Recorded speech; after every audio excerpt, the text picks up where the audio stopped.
is intended for mature, open-minded audiences only. If you are easily offended, we suggest you turn this wacky shit straight off. I'd be in trouble if you left me now. I just want you to know I've called the sheriff and he's going to come take care of you, Ron. I might be in desperate need of some sheriff taken care of. Oh my God, that video. I can't wait to talk about this. Yes, let's get the others on board and we'll jump right into it. It's a very Ron scenario. I think you'll agree, yeah? Oh, yes. God, why does this always happen to you?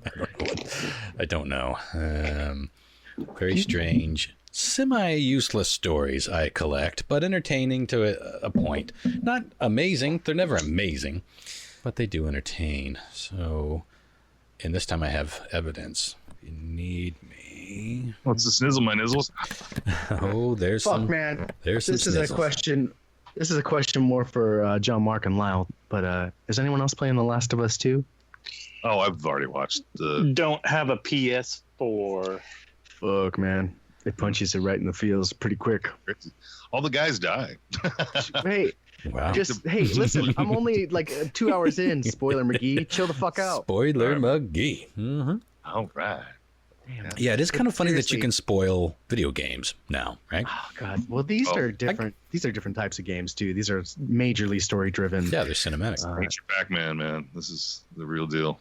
Yeah, you could, back in the day. You know what happens when you get 2 million on Pac-Man? Starts over again. At least the Atari version. Like life, just like fucking Just life. like Remember life. Asteroids? You do that for fucking days on end, and then it just flips. No, I've had You're like, asteroids for days what- on end. What the fuck? Yeah. Yeah, we got kind of screwed out of our endings in the early days. What was the first video game you ever played that had an amazing ending? I always loved Mega Man 2. That had a great cinematic ending. One of the Ninja Gaidens early on, with those fucking 8-bit like cinematics, you know what I'm talking about? Yeah. The animated like anime cinematics. Oh, There was almost like credits. It was more like ending Yeah. credits with like pictures, but yeah. like Those Mega were Man had a great. real cool Really thing where he satisfying. was like walking through all the seasons and sort of replaying the worlds that you'd it's like a photo album of all the worlds that you beat, and he was walking home, and it ends with him standing down looking at his village, and then it just kind of flickers, and then all of a sudden he's gone, but his helmet is still sitting on the hill. That's pretty damn good for, what was that, like 1988, 89, 90? Yeah, that was good. The Castlevania ones had similar like cool credit endings, you know. Mm, Yeah. mhm. I remember like the first game that really got me though was Final Fantasy 2 in the United States for the Super Nintendo. Man, Yeah. Zelda was the first one that I thought was like next level. Just the game itself, the music, Yeah. the experience. It's like, you actually felt like you were lost in the woods, and it's like, where the fuck am I? I got to solve the puzzles. Then you were fighting your way through the dungeons. It was so satisfying to beat, because that was a tough game the first round through. yeah. And I beat it on a 13-inch black and white TV. No fucking shit. I never beat it as a kid. I had to go back as like a teenager. I did have a Nintendo Power. Was Nintendo it Power with your little Yeah. mappy map Mhm, was cake. absolutely. You got that. You know how to get that silver arrow. I didn't. I can't, it was like Metroid. Like, I can't imagine having passed it, not as a kid anyway, without it. Especially Metroid. Metroid was like, bomb here. How would you ever fucking know that bombing in like one very specific place? But that was back when you just bombed had to everywhere. just, like roll around and just like bomb. And that's what we did. Remember that shit? The golden age of gaming, where it was like fucking Wolfenstein, where you Yeah. hit A against every portion of wall, hoping it would slide up in front of you. You know. hmm I remember that with I Doom know- I too. You had to noticed do how- that because there's hidden shit all over the place. I noticed how lazy and complacent we've become as gamers, because I will play a game now, and if it so screw not having to like open up a Nintendo Power and reference a map. There's maps built into everything, but if I don't get like a dummy point on my screen saying go this way, like I'm so fucking bored. I'm like, I don't. like the little tutorial thing that kind of Like helps you. no. Most modern games will give you like a nav point, like a direction, like a point of waypoint. interest, Mhm. like almost like on your compass, like head this direction for Sure. the right thing at all times, or even like you'll see it through the wall, like a little fucking radar point. Get here, Right. Now, like if you go back 10 years, that wasn't something that was really like in every game like it is now, and you're like, oh my god, get to the point already, 10-year-old game. Right. Well, Well, a here's lot of- Go ahead, Lau. I was going to say a Okay. lot of the consoles were kind of catered to the children, and then like in the early gaming of PC gaming is when it got really kind of really busy with it, because they'd make these games like Myst. You ever played Myst? It was just a quick time thing where you go like in 4 directions and you try to solve these puzzles that were just nothing but puzzles on puzzles. Yeah. So what they would do is make this either a master copy of a guide, which you could buy for $40, or you could call their 1-800 number and sit online to get your answers. Yeah, to get your answers where you were stuck at. I always Before the internet. $1 company. I always thought it would be such a cool job, especially back because they had a hotline in Nintendo Power. It's like call for tips and tricks, and you could Did you actually ever? talk. I called never the fuck did. out of those lines. My parents hated me. Yeah, but did you talk to like an actual person? Most of them had like pre-recorded, like you could be like, for help Sure, with Gradius, press 7, How I to don't find think the I- secret warp I- whistle? I never actually called like the Nintendo Power hotline or anything, but I actually did back in the probably late 90s. I actually did call the fucking Wizards of the Coast hotline to get some clarification on a Magic the Gathering rule. Oh, that's fucking great. What was the rule? Do you remember? I don't remember Ah. some interaction between whenever me and my buddy were having a fight about it. It was like, okay, we're fucking calling him right now. Did you and- talk to The someone? perfect John yeah, there Mark was an story. actual person who was Were like, you looking at right? the rules Were you or right? whatever. I don't remember. Just Fuck knowing you, myself. Stefan. But the coast got my back. You have to move back out to now, the, honey. Back to the waypoint discussion. I distinctly remember playing games like Final Fantasy VII, and like it's great how big those games are and stuff. But there's no waypoints in Final Yeah. Fantasy VII. You had to figure out where the fuck you're going, and then you're getting like random battles like every 12 steps, and it's just like eventually you're just like, good Christ, I don't know where I'm going, what I'm doing, and I cannot stop getting into these fucking battles. So that was like, to me, that was sort of like, I just can't deal That's how with I this. felt And today. so when games started getting as huge as they are now, like the Assassin's Creed games and like probably Red Dead and other open, kind of open worldy kind of games where you can easily get lost or not know where the hell to go. Having a waypoint is very much appreciated, because you can at least okay, well, I'm going to go this direction, and if you want to wander off on the way and go off on your own adventure as a kid, take a new quest or whatever, that's cool. You can always go back to the waypoint or click on that quest and go, okay, well now I'm going to go back there.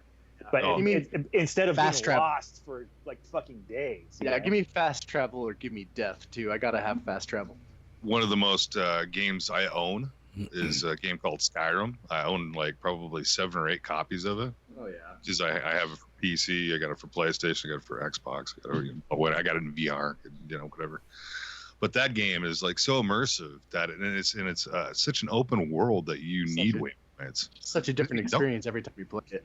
Exactly. I mean, you get completely lost. You could just wander in one specific cave and stumble yourself into a side quest. I'll never forget getting that. Christina my ex had just had her wisdom teeth out. No, yeah, or something like that. And so, no, she had her tonsils removed, and so they gave her like 11 bottles of liquid Vicodin. And so we were like, "What do you want to do on Friday night?" Gotta Just use take a bunch of liquid Vicodin, play Skyrim, and it was incredible. Mhm. Yeah, I imagine so. Yeah. Oh man.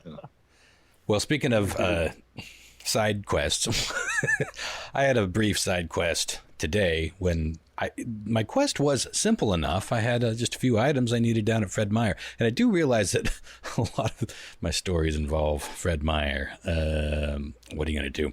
But I just hit the road and was at a stoplight down on Eastmont and Grant, and I noticed that once my light turned green, the traffic had sort of congested up ahead of that light.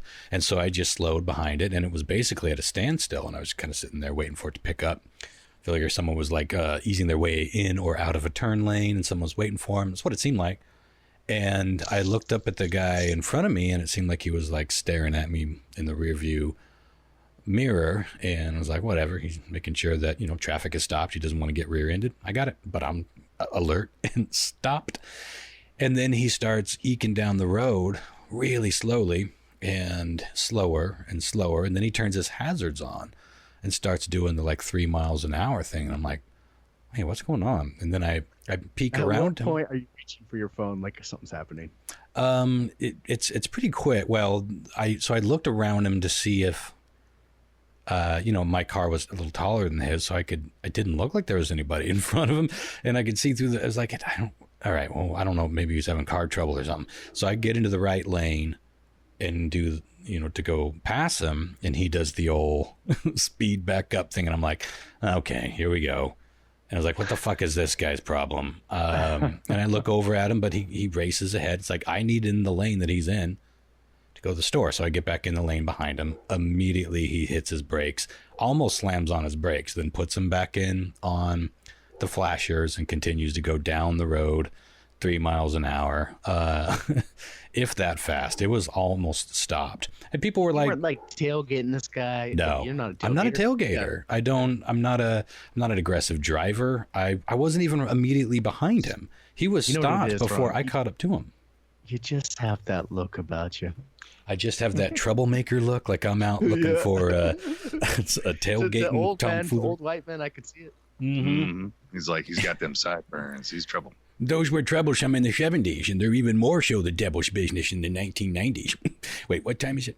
Anyway, so I get back in the lane. I'm like, whatever the fuck. He's going to do this all the way down.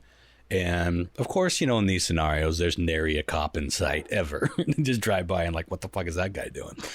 But so then I'm like, okay, he's totally fucking with me. My phone was right there, so I just pick it up, start filming it. I've seen enough of these scenarios go a little sideways to know that, you know, I don't have a dash cam, but I should probably have something just in case. And it's easy enough to grab my phone and hit record, and I did it.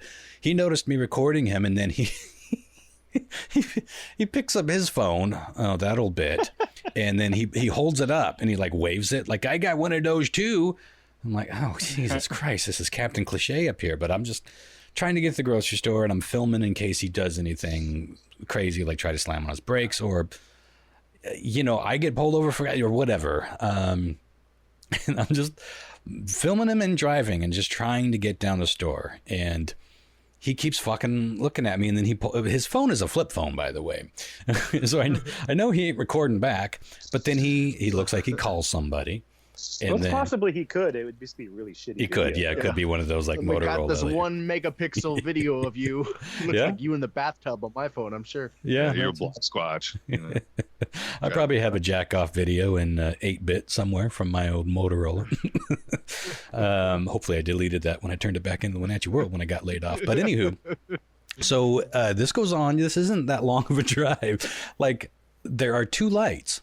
One of them was on Eastmont. The next one is down on Sunset Highway. And then on the other side of that is Fred Meyer. It's like that whole trip was like, you know, basically 2 blocks.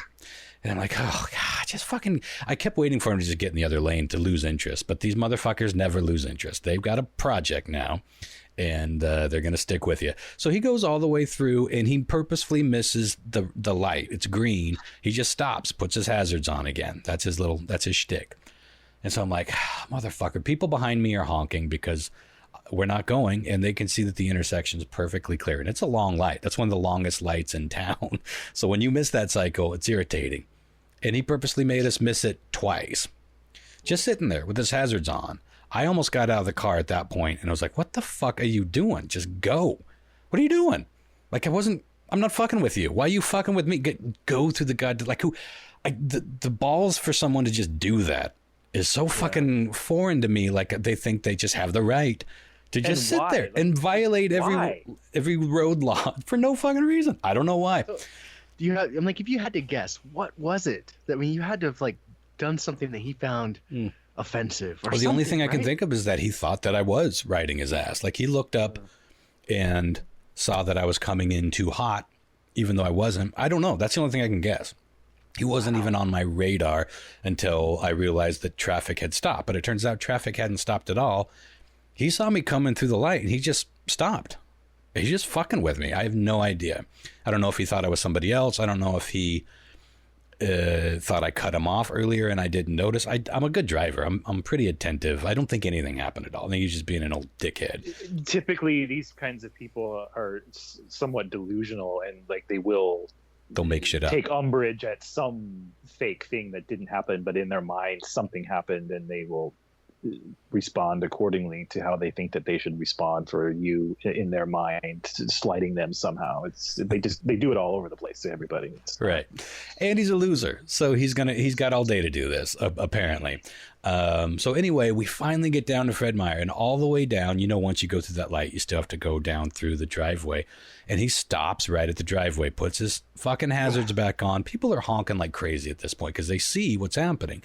Then he finally pulls into the driveway, and that's where he stops. And I'm filming the whole time, but I stopped filming once he pulled into Fred Meyer because I wanted to park. I didn't think that he was going to stop and get out of his car, which he did. And this is what transpired. He's getting down. He looks like Jonathan Winters. He's an old man. I rolled down the window. The sheriff. Good. Move your fucking ass now. How about that? I'm calling the sheriff. We'll Just stay move your here. fucking he car. He told me to stay here. They're going to take care of you. Oh, they're going to take care of me. So he goes back in his car. Move your ass before I take care of you, you grumpy old fuck. I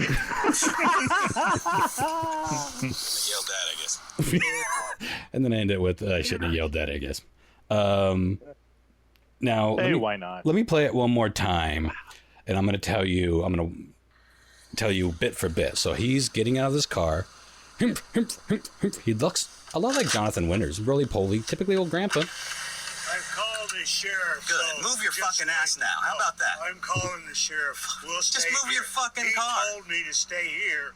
They're going to take care of you. Oh, they're going to take care of me.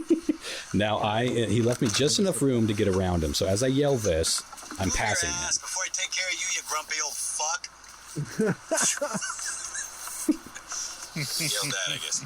Now, the reason I said I shouldn't have yelled that, I guess, is because at this point I have both my windows down, and The whole world heard it. everyone was watching, and there were people crossing to get in and out of the store, and they didn't know what they walked into. And even in that moment, I could sort of play it in my head, and I was like, well, all they saw was like a 40-year-old dude yelling at this Jonathan Winters as grandpa.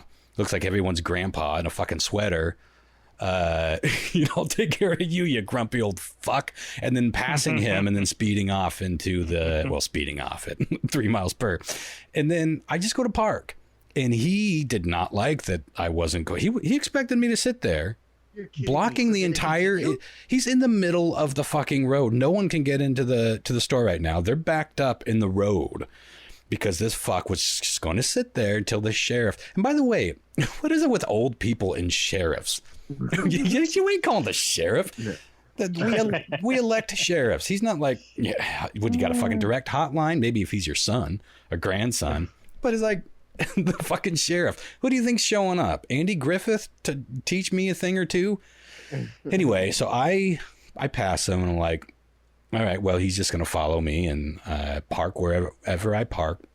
And he and a cop might be waiting for me when I come outside with my groceries. Like, whatever. He ain't going to fucking stop me from getting my shit.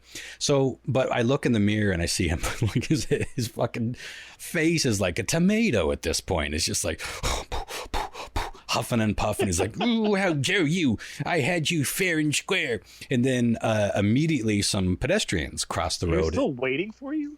I passed him. As soon as I passed him, he got into his car and tried to peel off after me, but some pedestrians immediately tried to cross, as they do in a grocery store parking lot. They just kind of go for it, and you're like, oh, okay, I guess I'll wait for these 9 people. He had to wait for all them. And by the time they cleared, I was looking in my rear view. I was gaining space on. I wasn't going fast. I knew that he was still going to be able to see where I parked. But then a car backed up, and then that stopped him. And then another car backed up in front of that one, and it stopped him. And I could barely see him back there, like just tomatoing from ear to ear. And so I just pull into a parking spot that's right in front of the second entrance. I even pull into a spot that's got an empty slot right next to me. And I get out expecting him to be pulling right down and parking next to me. But apparently it was the world's easiest tail to shake because he was like speeding by. And I'm like, where the fuck is he going? And he was speeding so fast at that point because the crowd had cleared that he almost hit a kid that was crossing to the point where his dad was like, hey, and he was like, ooh. And I'm watching him as I'm walking to the store, and he just loops around the parking lot. Like I can tell he's like trying to find me. It's like, how did I lose him? Like, you dastardly boy and his dog, where is he? I was 3 car spaces ahead of him in a Fred Meyer parking lot. How did he not see where I fucking turned? But he didn't. Do you think on the other side of town right now, this same guy is doing his podcast and telling it from his perspective? He's just like, anyways, his co-host is this fucking 13-year-old schnauzer. And riding my ass. There I was, Fifi. We were reaching exciting low-speed chases up to 3 miles per hour. And let me tell you, he's lucky old Country Buffet closed 45 minutes later. Otherwise, fortunately, I had my lucky sweater on top of my unlucky sweater. Balance each other out. This urge not to take his hat and run away. Yeah, fortunately, I just managed to escape with my hat. So anyway, I go into the store and I'm shopping, and I grab my phone and I turn on the scanner app. I was like, I got to see if he's actually calling the cops. And about 2 minutes into it, I hear the call. Like the motherfucker called the cops. And this is what, I shit you not, I wish I could have recorded it because it was hilarious. This was the call. It's like, elderly man at Fred Meyer reporting a younger, aggressive male waving something, possibly a weapon, being highly aggressive and videotaping him. are you fucking shitting me? That was the call. You're so that was lucky you didn't get shot. If you were black, you'd be dead. yeah, if I was black, I would not have left that store. But I'm like, are you fucking kidding me? So I knew when I went out, I figured he would circle a few times and figure out where I parked. I don't know how carefully he looked at the car, if he got my license plate like I got his. But I did my biz and went back out, and he was nowhere to be found. And eventually I heard the cop say, yeah, we didn't see him, so he must have left. So he's probably home with his 13-year-old schnauzer, Fifi, boasting that he really had me on the run, and thought that I left when really I just parked waiting for his dumbass to pull in next to me to see how this was going to end. I mean, all I wanted was some cat litter and a couple of scented candles. I don't have manly stories ever to tell on the podcast, but there are stories. Well, something I noticed too is that guy wasn't wearing a mask either. In the video, I went to the store today, and that was supposed to be mandatory. Like, you're supposed to be wearing masks at the store now. And I was walking into the Safeway, and I see this old man, kind of looking like old goddamn king of the hill, you know. Goddamn Bob. I'll tell you, goddamn mask. He gets himself one of those carts right at the front, and he's wiping it down. Doesn't have a mask. Yeah. I'm like, you know, I was gonna say something like, you know, it's posted right there. You can't go inside without a mask. But I didn't. You know, I was just like, whatever. You know, I'm gonna mind my own business, get my shit, and go. And as I was shopping, you know, in Safeway in Washington anyway, they have little arrows in the lanes. You know, that tells you one-way kind of traffic to go through your lanes. You know? Yeah. It's not encroaching on my fucking rights. It's just saying, go down the fucking dairy aisle. It's a logical way to keep people from doubling up as much. Yeah. It's not a big deal, and it's one of those things. You know, it took a little bit to get used to, but I use it. It makes getting my groceries a little bit more difficult, but whatever, you know. So I'm you know, going down the lines. I'm literally watching this guy, and he's doing everything fucking the wrong way. It was amazing. It was crazy. He was going down the lanes, you know, backwards. Yeah. Not wearing a mask. I was waiting for somebody to come up to him and talk to him. And get that same reception back. You know, like, well, fuck you. You know, this is America. Goddamn, Bobby. Yeah, we're getting a lot of that around here. Someone at Cold Stone Creamery up in Leavenworth videotaped. It was like I usually don't try to get behind the whole Karen thing, but this was a classic Karen scenario where it was just some woman. Apparently, she didn't have masks for her kids, so she told them to pull their shirts up over their faces or something like that. And these are all like teenage employees, you know, like first jobs for most of these people. And like, sure. I'm sorry, you got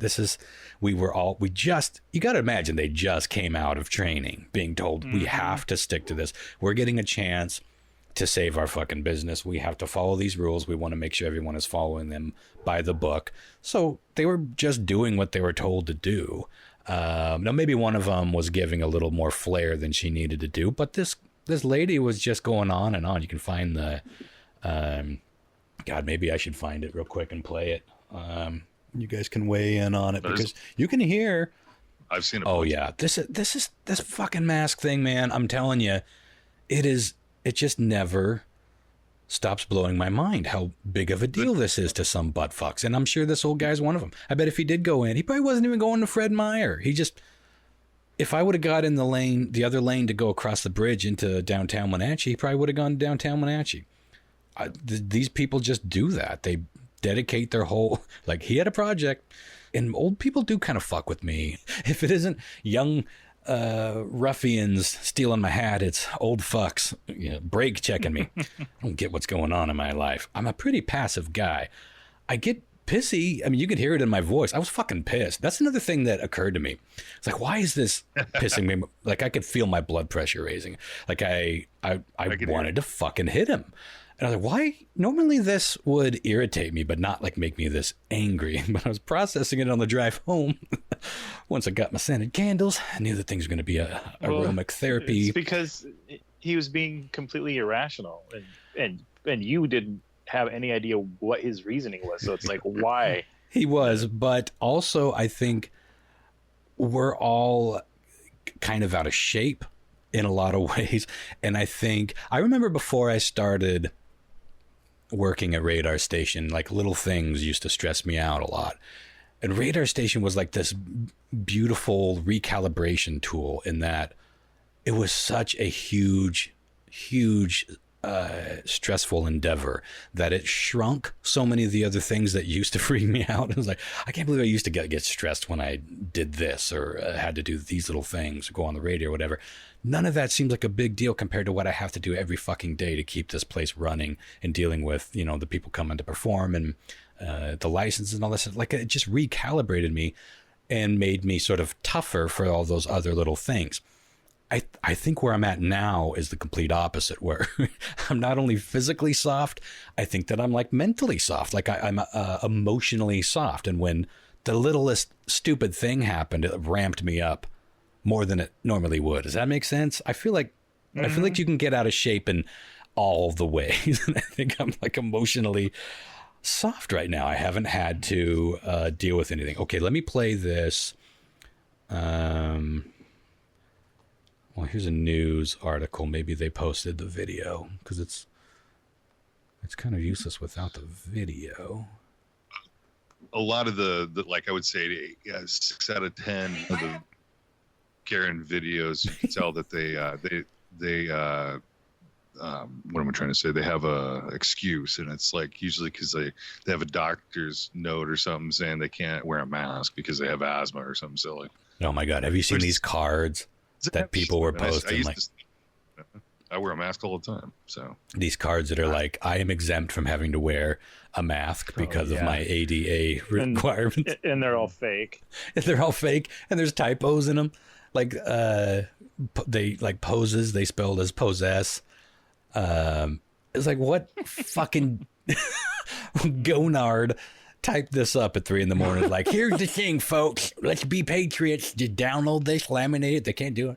It's against the law. First of all, you are violating ADA rules by claiming to be handicapped. Like somewhere down there in the fine print was you don't have to tell them what your handicap is or what your disability is. Like, okay, so would you guys proudly park in a handicap spot in front of a clinic if it meant you not having to wear a mask? I guess so. We're in weird waters right now. Okay, listen to this. This just happened in Leavenworth. Are you the one that kicked out my daughter earlier for... This is Karen asking for the manager. Yes. After she sat in here for 15 minutes in line and you kicked her out and they both had their faces covered. We didn't see until like they got closer because we had a whole big I don't line. care. I don't care. You realize that you can wear a scarf. It doesn't matter what it is as long as your face is covered. My apologies. We're just following rules that were given to us by our boss and by the governor. I'm sorry. Well, the governor said a face covering. It could be a scarf. It could be a bandeau. It could be anything as long as your face is covered. And my kids had their face covered and they came here. I'm surprised she didn't say wanting ice cream. child. You kicked them out. My They child. waited for 15 minutes in line with their faces covered. My apologies. We were told that. You discriminated against against kids. Here comes the younger Yes, employee. you did. You discriminated against them. Ask you to leave the store. I'm the one that told her to ask your children if that was your children. Well, that was discrimination. They had their faces covered, and the governor said as long as it's a face Can covering. you just picture this many woman? different things as a face covering. Every person who did the same thing that your kids did today to leave the store. This is well, girl you guys talking are got fired. discriminating against them. That is not what Governor Inslee said. He said a face That's not cover, what he that you said. can use a scarf, you can use a bandeau, you can use many different things as long as your face is covered. If you have a problem with that, then don't come to the store. Oh, we won't. And I'm from here, and I will make sure Classic. that everyone in Leavenworth knows And I will tell that everybody. you guys discriminated against kids coming in here to have ice cream. We get paid by the hour, so go for it. We get paid by the hour, so go for it. Yeah, that girl got fired. Oh, bummer. Oh, for my God. Someone set up a GoFundMe. Oh, wait, there's more. Hey. These are the people that discriminated against my children. How may I help you? Yes, ask for permission. Now, that girl's being a little bit catty at the end there, for sure. No question. But still, okay, is someone sharing their shit? Not intentionally, but no, it's going to send you this to watch. Oh, looks like you shared your whole screen. It's all right, as long as you're clothed. We can see what you're... This is the Karen one that everybody's been passing around. Send it over Facebook, and I'll... Facebook or text, and then I'll just play it. Yeah, so that girl got fired, and that video did kind of go viral around town, and local media, picked up on it. But Do you know what the it issue was was? was Were the more kids about wearing, supporting like- the kid. What were the kids wearing? That was the problem. Do you know? It sounded like that wasn't clear in the video, but it sounded like they weren't wearing any masks, so they had pulled up their shirts. Like, you know how you when you were a kid, if someone farted, you'd pull up your shirt and be like, Yeah. any help? So yeah, and I think the whole thing was they couldn't see the kids wearing masks. And so by the time the altercation happened, it was sort of too late for cooler heads to prevail. Yeah, it should Woman have. goes on tirade after being, I'm going to try this one and see if that's it. No, of course, there's an ad.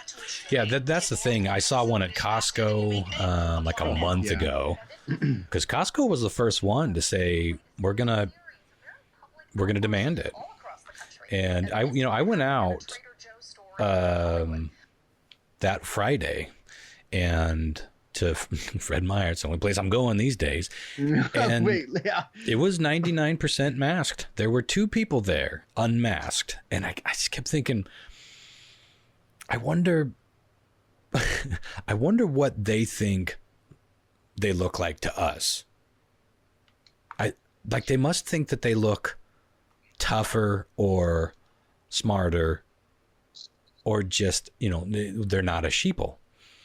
But really, especially in that, with that many masks going around, it's like they stood out like a sore thumb and just looked like dummies. It's like, how could you not feel stupid? I don't care what you think. If you're that much of the odd man out, I just think anxiety would kick in and be like, oh, hell, I feel weird here. I can see two different levels, like not affording a mask, not being able to afford a mask, so you just don't, or I don't Like, buy I don't that. think I don't buy that's that at an this excuse. point. There are masks.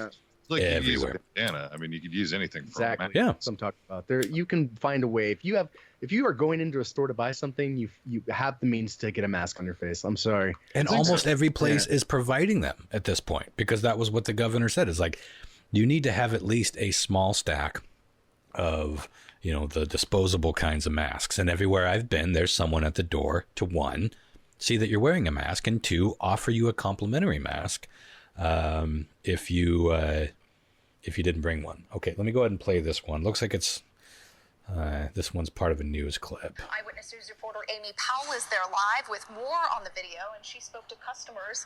This Amy, might give what us are some they more saying? details. Well, we're getting a lot of opinions about this, Veronica. This is opening weekend for this Trader Joe's, and while we've been here this afternoon, everyone we've been seeing entering and leaving the store has been wearing a mask. But of course, as we know, some people have strong feelings about the idea of wearing facial coverings, and as a result, some confrontations. Hard words to get out. Oh my God. That man harassed me for not wearing a mask. I have a breathing problem. My doctor would not let me wear a mask. Well, what is this level of stress doing to your breathing problem? Shopper recorded this Right. incident inside the New North. She can sure shout pretty well. Well, that wasn't the With whole a clip, breathing- but I guess we breathing get. problem. And there was another one I just saw of an old dude, about as old as the guy that fucked with me today at Walmart. And this poor kid, he was a big guy, fortunately, because the guy was trying to strong arm him. But this poor kid that's definitely working minimum wage, definitely not trained to be any kind of bouncer or security guard, has to deal with this fuck that refuses to put on a mask. And he's saying, "Sir, I'm sorry, I can't let you in. We have a complimentary mask right here. You just have to put it on." And he's like, "Yeah," and he like muscles his way through. And the kid didn't want to hurt him. He's an old fuck. But he finally gets his way in the store, and he starts throwing these punches. you know those old timey, put up your dukes. Come on. That stance. He was doing that to this dude that was towering over him. He was Andre the Giant compared to this dude. And it's like, okay, these people, I'm still convinced that a lot of this pushback on the masks comes down to pride at this point, whether it's vanity or they feel like their political collectives, their political allies are poking fun at people who wear masks, so they're embarrassed. One way or the other, they're embarrassed by it. I promise you that is the bulk of it. Yes, they're uncomfortable, and they're hot, especially now that it's 90 fucking degrees out, but yet they don't have any problem looking like a 3-year-old that you said, "No, I'm not buying you that candy bar in the grocery store." That's exactly what these people look like. They have no shame when it comes to that, and yet something just, they can't put that mask on because it's admitting defeat. It's admitting political, like you're swearing your allegiance to the other side. It's the goddamnedest thing I've ever seen in my entire life. I got to be honest. When it comes to like, we can politicize anything, so that's not surprising. But in the time of a pandemic, I guess the point is these people don't believe it's a pandemic. And here's the thing. Maybe it ain't. Let's say that let's just devil's advocate for a minute. Let's say that all, or at least one or two of those conspiracy theories are right. Bill Gates is just making this up because he wants a vaccine in us with a chip. That's a great one. George Soros, every conspiracy theory now, at least coming from a certain sect, is tied to George Soros. Let's say that one of those are right. Or at the very least, this virus has been misunderstood and it's no big deal. It's kind of looking like it's turning a corner into something that's no longer killing a lot of people. But we talked about that in the last episode, not pushing people into ventilators as much, understanding that vitamin D deficiencies is a big thing, boosting your immunity and so on and etc. Did you see the stuff about the blood type too? If you are O positive, which I think Lyle's the majority looking of good people for are, that.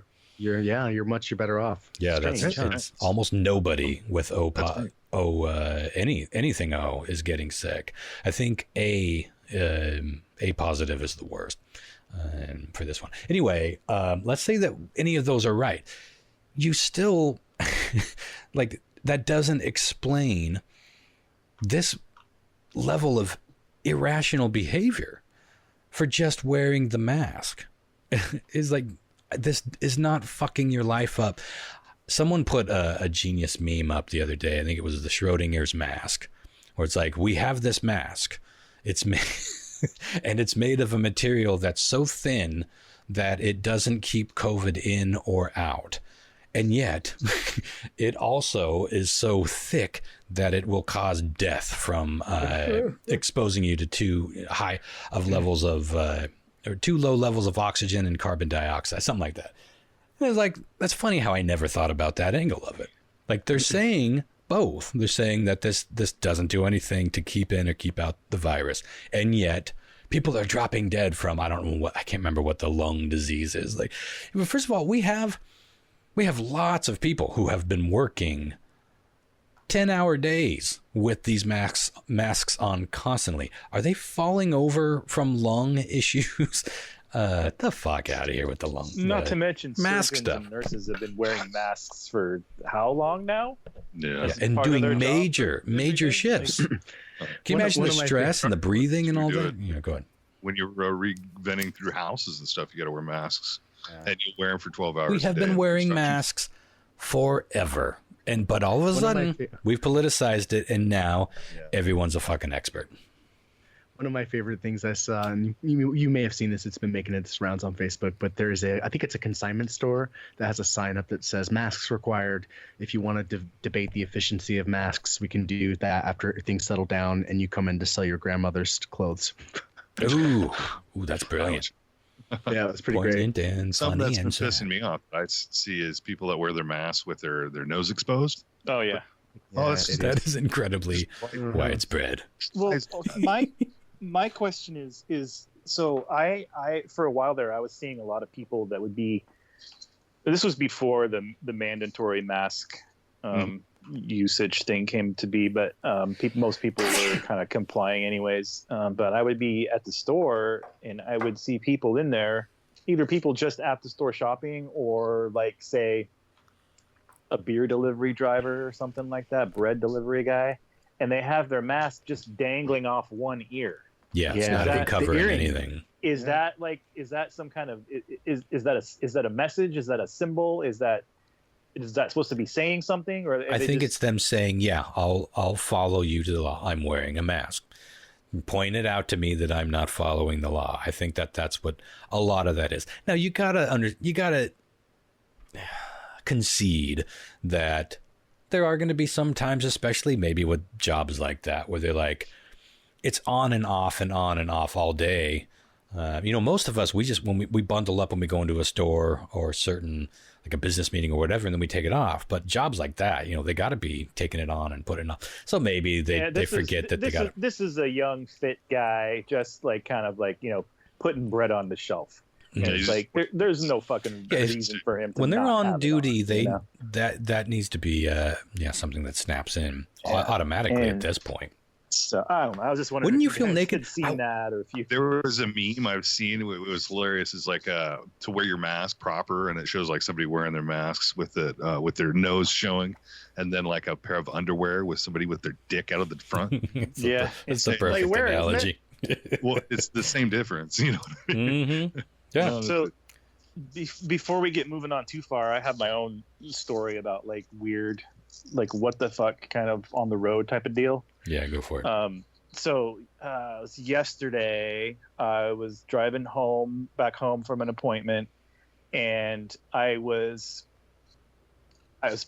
pull it up to a stop sign. It was like a stoplight, and it was like it wasn't really too many. There was like a T, right? So there's like one lane going one direction, one lane going the opposite direction, and then right there was a stoplight, and then just one lane, like one crossing it like at a 90-degree angle, right? So that was it. There wasn't like two lanes here or there. Not a lot of room to maneuver, if you see what I'm saying.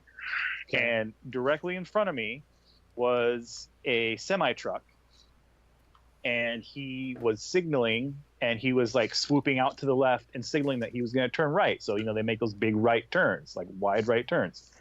So I was slowing down like behind the semi, because obviously I'm going to wait for him to take the right turn. I'm not going to try to pass him on the right while he's turning. That would be stupid and also highly illegal.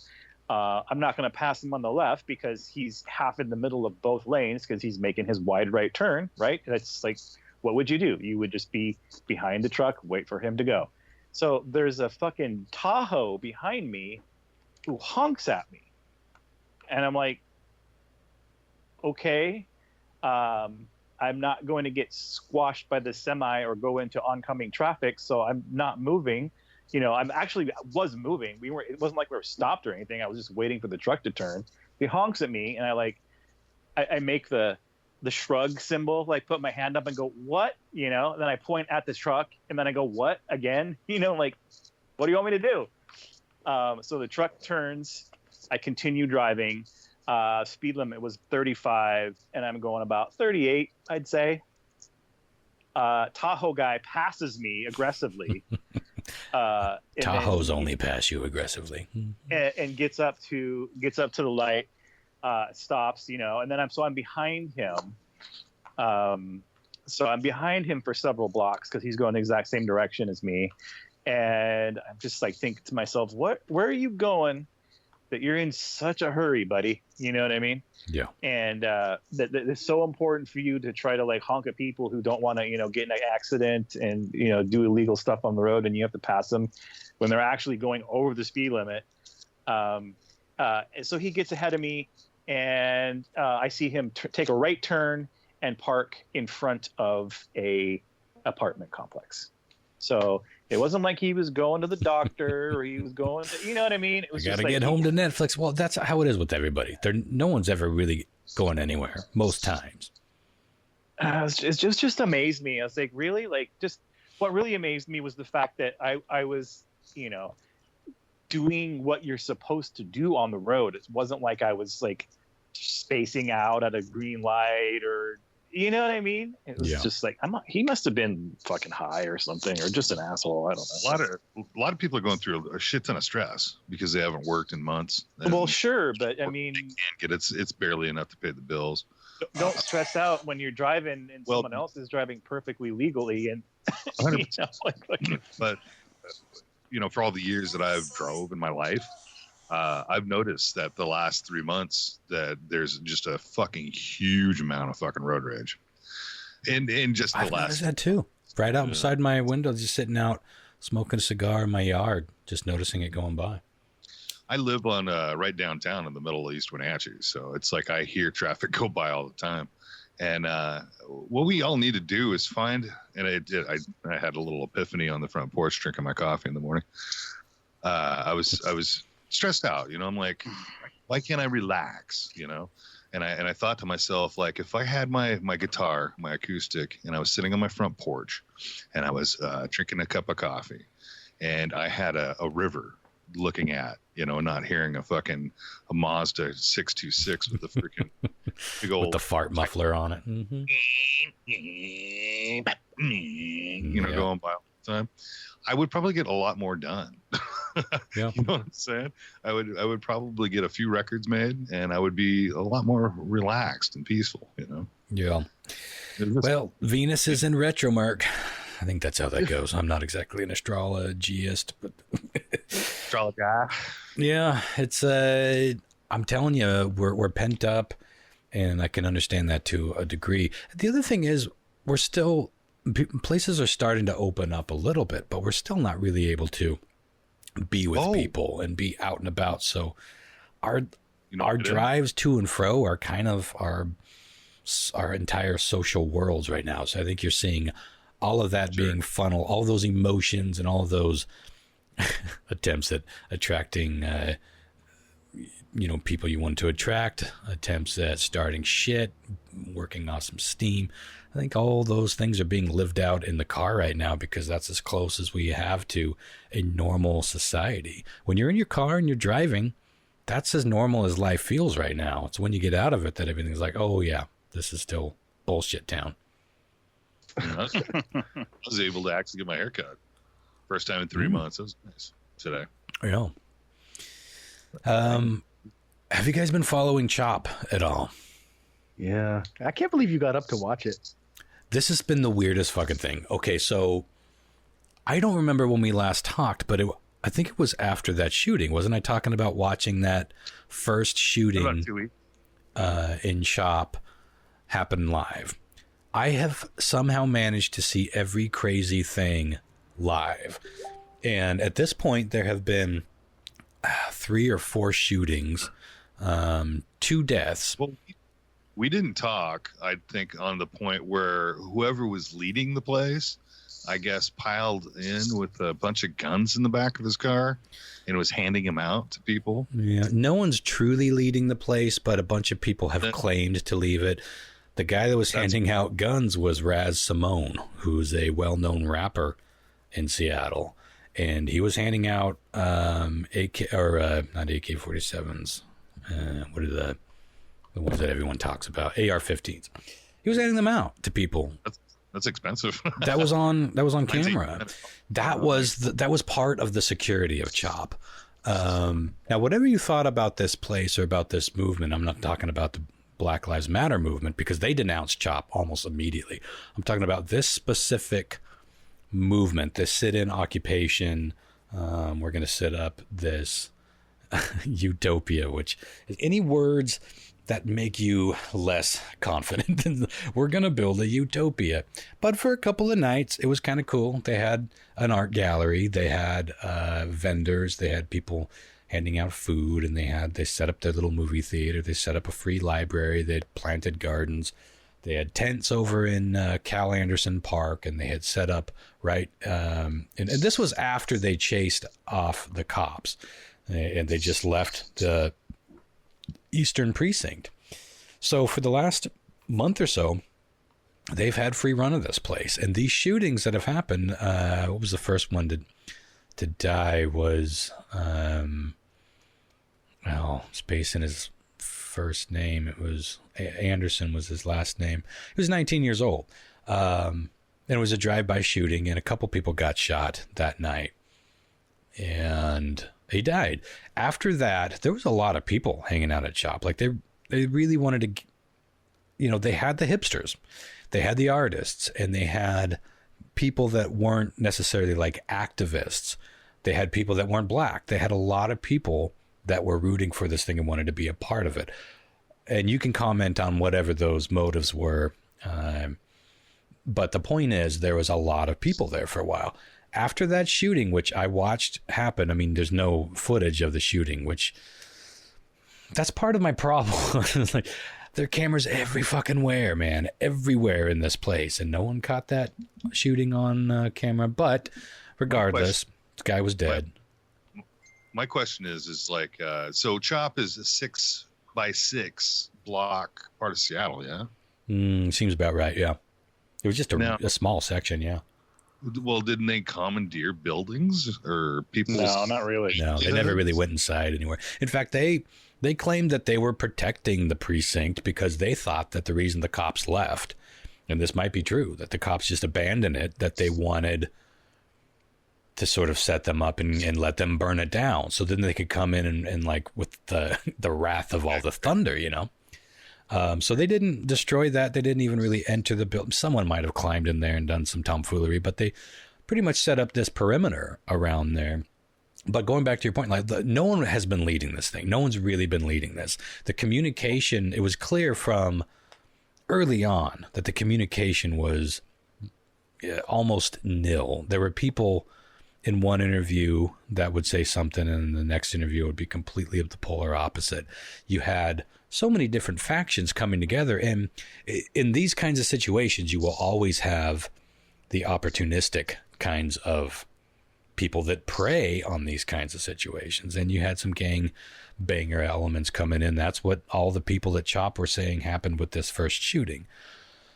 The second, let's see, what was that? The second shooting. I saw all this unfold live. For whatever reason, it was just all happening at like 2 or 3 in the morning. And that's a time where I usually just automatically wake up for a little bit, get a drink of water, maybe go to the bathroom, climb back into bed, a few more hours of sleep. But when this was going on, I would have a feed going on my computer out in the living room kind of all night. And when I walked by it, I was like, oh shit, they're going live. Something's happening. So then I dial it up on my phone, climb into my blanket fort, and watch the madness. And it slowly started to descend into that caricature that Fox News was calling it all along. It was crazy to see that happen.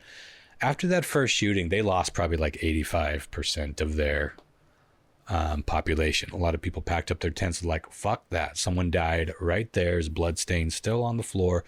And it was crazy to hear the shots actually being fired. I'm trying to pull up a video. But there have been a couple of shootings. This last one happened, I want to say it was Sunday, or it must have been Saturday night. And are you guys hearing that audio? Just hear static. Or was Oh, I didn't realize I hit play. Sorry. So this is Diaz Love. This was one of those nights that I just woke up and this was a live streamer. Now, these aren't news groups.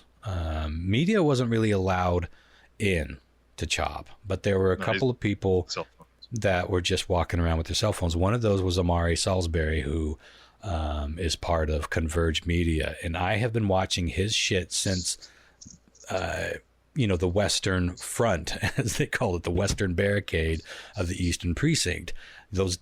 Since that, right before that guy got shot, I was watching all of these feeds, these live feeds. But I hadn't seen this girl do a live feed. Somebody else was reposting her live stream, and apparently a shooting had just happened. No one got hit, but someone, saw a car drive through, and it was a drive-by. And so she was hiding out for a little bit, but she had a van with her dogs in it, parked back by Cal Anderson Park, which was on the other side of CHOP. She was just kind of hanging out, hiding. It was like 2 or 3 in the morning, and she's just, a young woman by herself in what's become a pretty fucking dangerous place, especially at that time of night. And so she's like, I got to get to my dogs. I got to get to my van because that's the safest place for me.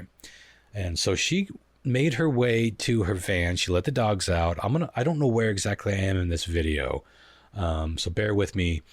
But she caught the very beginning of this crazy fucking episode after she was letting her dogs out. So let's play it and see where we're at. No, I might have to jump ahead. We gotta get your leash. Hold on, Bubba. Finn?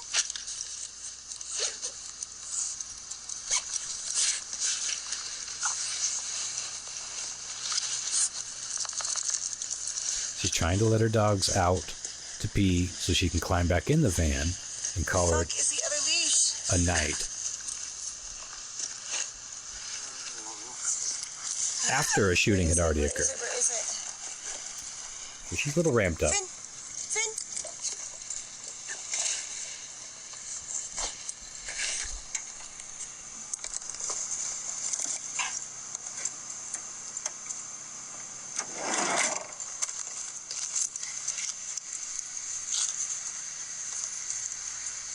Finny? Finn? Let's skip ahead a bit. You're screaming. How much more time do I have? Oh, Finn, I didn't get you. Hold on, buddy. Hold on. She's Okay, talking can to we all her pee really quick, please? viewers because you only get so many Everybody pee hours so fast. on the live feed. Anybody know how much time I have left? What's she asking about the time? What does that mean? She's talking to her viewers because you get, I think, 3 or 4 hours on a live stream on Facebook before you have to start over. Oh, okay. And this was the very end of a 4-hour stream. Taco Toby. Her dogs are doing their business. Finn. And she's about to call it a night. You can hear the people screaming in the background. No one really knows what that's about. But this is the eeriness of this. And I was watching at this point live from the safety of my blanket I fort. don't want to walk too far to let him pee. I'm scared. Everybody pee, please.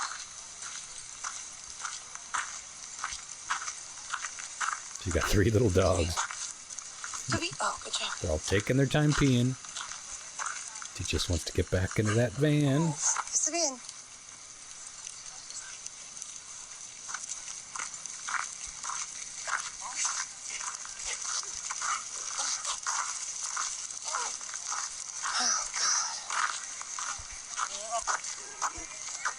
Everybody go potty, please.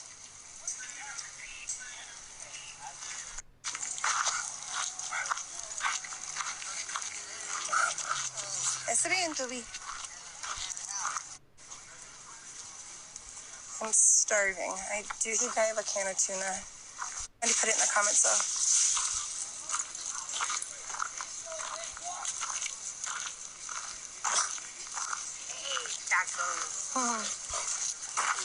Sorry, we're just trying to get the pee done quick and try to go to bed with all the shooting. Have a good night. She's walking by the tents and people are kind of fucking with her a little bit. There's a lot of druggies and homeless people that came to this place by invitation.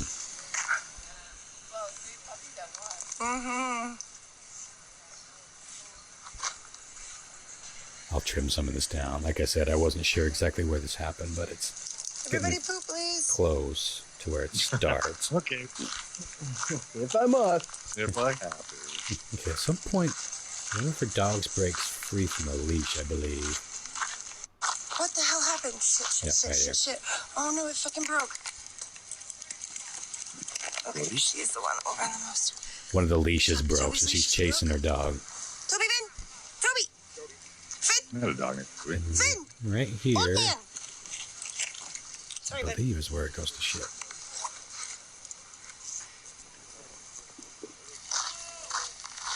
You hear the people yelling. Toby, Vin!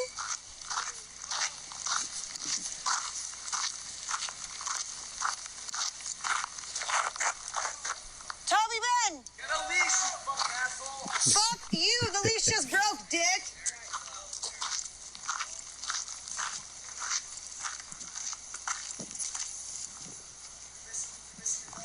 Yeah, he'll be fine. I just don't want to be around any more fucking violence tonight. Like, we haven't fucking had enough. Fucking asshole. About here, I'm like starting to fall back to sleep. It's like, fuck. Well, that seemed like a stressful night. But I guess it's all over.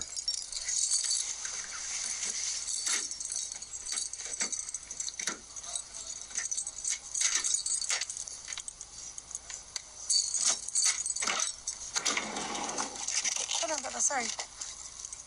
Come on, Bubba. Come on, Bubba. Taco, ven. Aquí. Taco, ven. Bueno.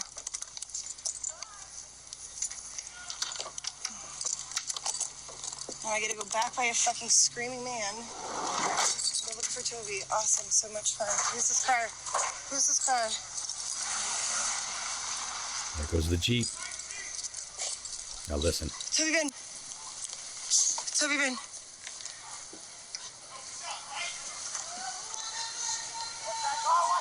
He's driving on the park now. Toby, ven. That car is driving around.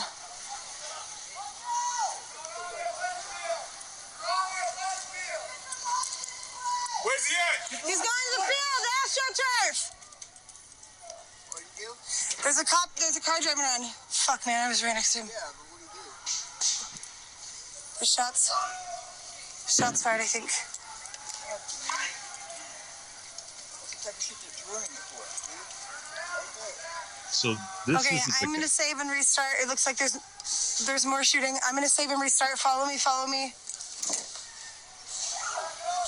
So this isn't the guy that actually drove to the crowd and was shooting and then got like basically ran into the cops. This is a separate dude. No, that was the first. That was the very first shooting. That was before CHOP had been set up. Gotcha. That was during the. So this was the video that caught this Jeep driving onto a field.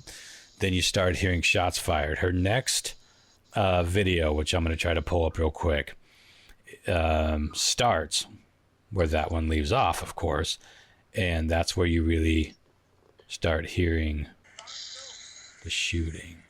Fired, more shots fired. More shots fired, more shots fired.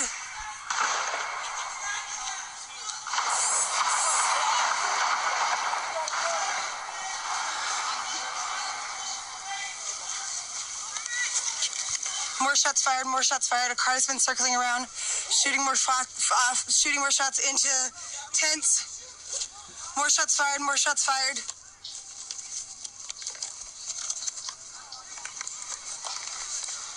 It's that white car that's been circling around.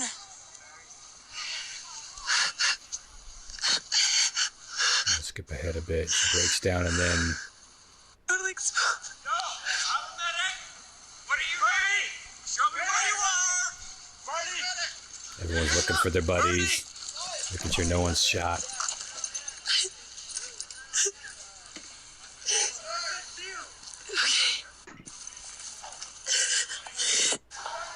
No, there's shots here at we the go. precinct. There's shots at the... So all of a sudden, the precinct lights up. You can hear it in the distance. The precinct right now. Sound like they're at the precinct right now. No, there's shots at the precinct. There's shots at the precinct. There's shots at the precinct. I'm not going to the precinct. There's a lot of shots.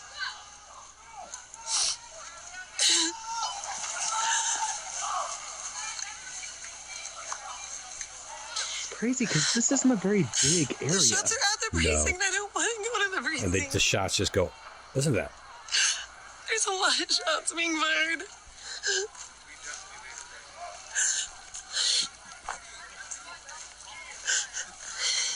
I don't want to go to the precinct. So those last few shots were the CHOP security, which again were just people who were handed a gun, essentially, and trusted by somebody or another to do whatever it took to defend CHOP. This Jeep, you see it coming. All you see in that video is it coming. You hear the people yelling in the background, and then she's like, what's going on? And then she's like, what's this car? What's this car? Because this is right after a shooting. And that was right after a fatal shooting. Like, this was all in the span of like 2 or 3 nights. And so she sees that Jeep go running onto the park that was well lit at that point. And it's sort of like not doing Brody's, but it's circling around. And the park is surrounded by tents. That's where everyone was living.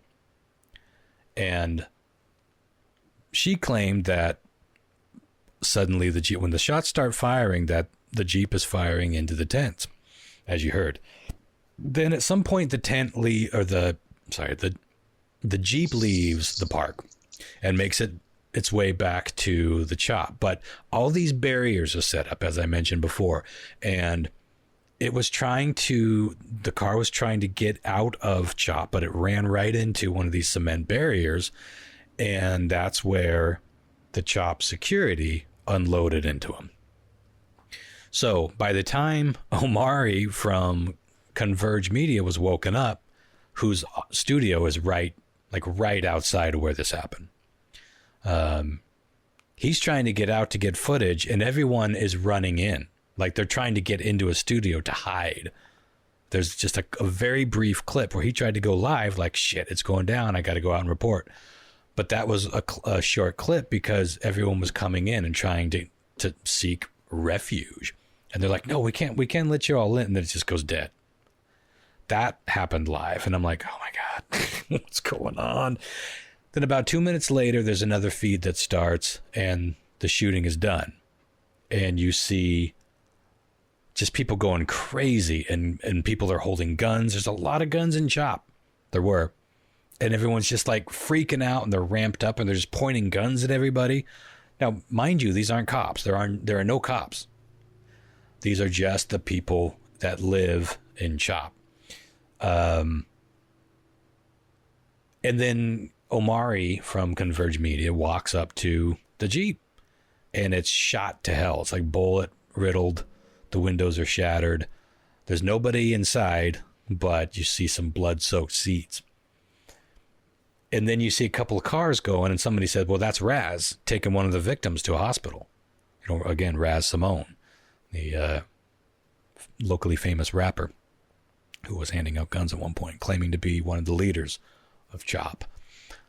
Be interesting to see if he still claims that after all of this. But he did take one of the victims to Harborview. I don't know which one he took.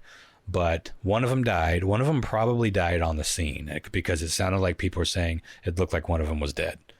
That was a 16-year-old African-American kid.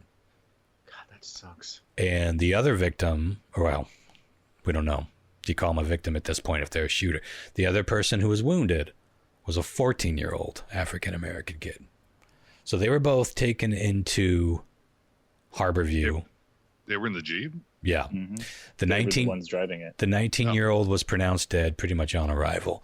The 14-year-old is still in critical or serious condition, but still alive. As if that all wasn't crazy enough, again, by this point, you've got cameras everywhere looking at this part of Seattle. And yet nobody seemed to have got footage of the actual fatal shooting. That's fucking weird. Nobody has, not that I've seen anyway, nobody has any footage of the Jeep with a gun out the window or bangs flashing. Now that's more understandable because these people, it was like 2 or 3 in the morning. A lot of these people were just in the Jeep or in their tents. I don't know why I keep interchanging those words. So that's understandable. There was some footage. People did get footage of the Jeep running in circles, but no video proof that they were shooting, and very few witnesses that came forward and said that they saw these guys shooting. But they were definitely, there's video that you can see them coming onto the field and leaving. The next thing you know, there's a gunfire battle in the hub of CHOP. And by the time any cameras got on there, one guy was dead, one guy was seriously injured, and they were both gone and being taken to the hospital. That all happened within minutes. And so everyone's like, oh, okay, so let's replay this. Let's look what really happened. Like somebody, no matter what, somebody just died. A kid just died. Now, if that kid was shooting up tents where, by the way, nobody got hit. You heard all those shots. Nobody got hit. Nobody found any. There were casings that were found, but people are shooting every fucking night in that place. Just shooting up in the air, shooting at each other. Shootings were becoming a very common thing in that area. I watched it. I watched it. This isn't Fox News spin, and this isn't coming from somebody who hoped that this whole movement would fail. I was fascinated with it. I was gripped by what I consider to be the new era of journalism, which is folks with an iPhone. Yeah, live streaming. That are ballsy enough to put themselves in harm's way, whether that's tear gas and flash grenades from the cops, drive-by shootings from ne'er-do-wells, or just getting. There were rapes reported in CHOP. There were sexual assaults reported in that tent camp. There was massive amounts of assault calls called into the police. They didn't come. This place was set up as a lawless, quote unquote, collective, an autonomous collective. And the cops came to that initial shooting. When I first tuned into that, it was right after the shooting, and I saw the police come in. They only sent about, I want to say like maybe 12 at the most, in this tiny little circle. And at this point, CHOP was hopping. There were hundreds of people in there. And then when something exciting and scary happened, everyone was up. So this tiny group of cops came in with a megaphone saying, "This is the Seattle Police. We are here to collect the victims of the shooting," because at that point they'd been alerted to the fact that 2 people had been shot. What they didn't know was that both victims had already been taken to the hospital by people at CHOP. They got mobbed basically and then forced back into their cars. And then they were like, we got to fucking go. They got chased out. So when the next few calls came, they didn't show up. So CHOP was on its own. Now imagine as a nefarious group or individual who is, for whatever reason, geared toward doing harm or causing mayhem. Imagine what that scenario means to them. Can you say the word individual again for me? Indivisible. in Liberty, Virginia. I really didn't think I fucked it up. I'll be interested to hear that played back when I hit I'm it. so fucking stoned. It could be me. It just sounded like individual. It sounded like everyone was all That's too happy to me. laugh along. These guys, you can't even call fucking kids. They're children. Fucking running around in a Jeep with fucking guns. 14 and 16. And Children. and the guy that died, the first guy, I think it was can't even Lorenzo. vote. Lorenzo Anderson. I'm pretty sure that was his name. 19. He was the oldest. He's the oldest one to have died at CHOP. Think about that. 2 years shy of being able to legally drink. So this has been night after night after night. All of this has happened within like 3 or 4 nights. And I have caught it all, usually in the wee hours of the morning, because that's when it happened. But after everything calmed down and everyone was going and reviewing the footage, some things didn't seem to be adding up. And then nobody knows who did the shooting because nobody's telling. There's like this code within the CHOP, like nobody is telling who did the shooting. Which you can kind of understand, especially if they're trying to be an autonomous. They're trying to be a separate country, not just a protected pocket of Seattle or the U.S., but an autonomous country. That was their goal. Again, make of that what you want. Man. If you're gonna do something like that, you need to be like a culty and go get yourself like 20 acres out in the middle of fucking nowhere, dude. Well, I will say this: one of the most ironic, you can't steal property in Seattle downtown if I can say this is our, fucking quest. It's ridiculous. I've read a lot of articles and seen a lot of comments. Most of them painful to read, but one of the most accidentally ironic statements I saw was when somebody said, "You can't just show up and claim a land that doesn't belong to you." We're not going back to the Indians. We're talking about people that are own business. I'm just saying the irony of that statement.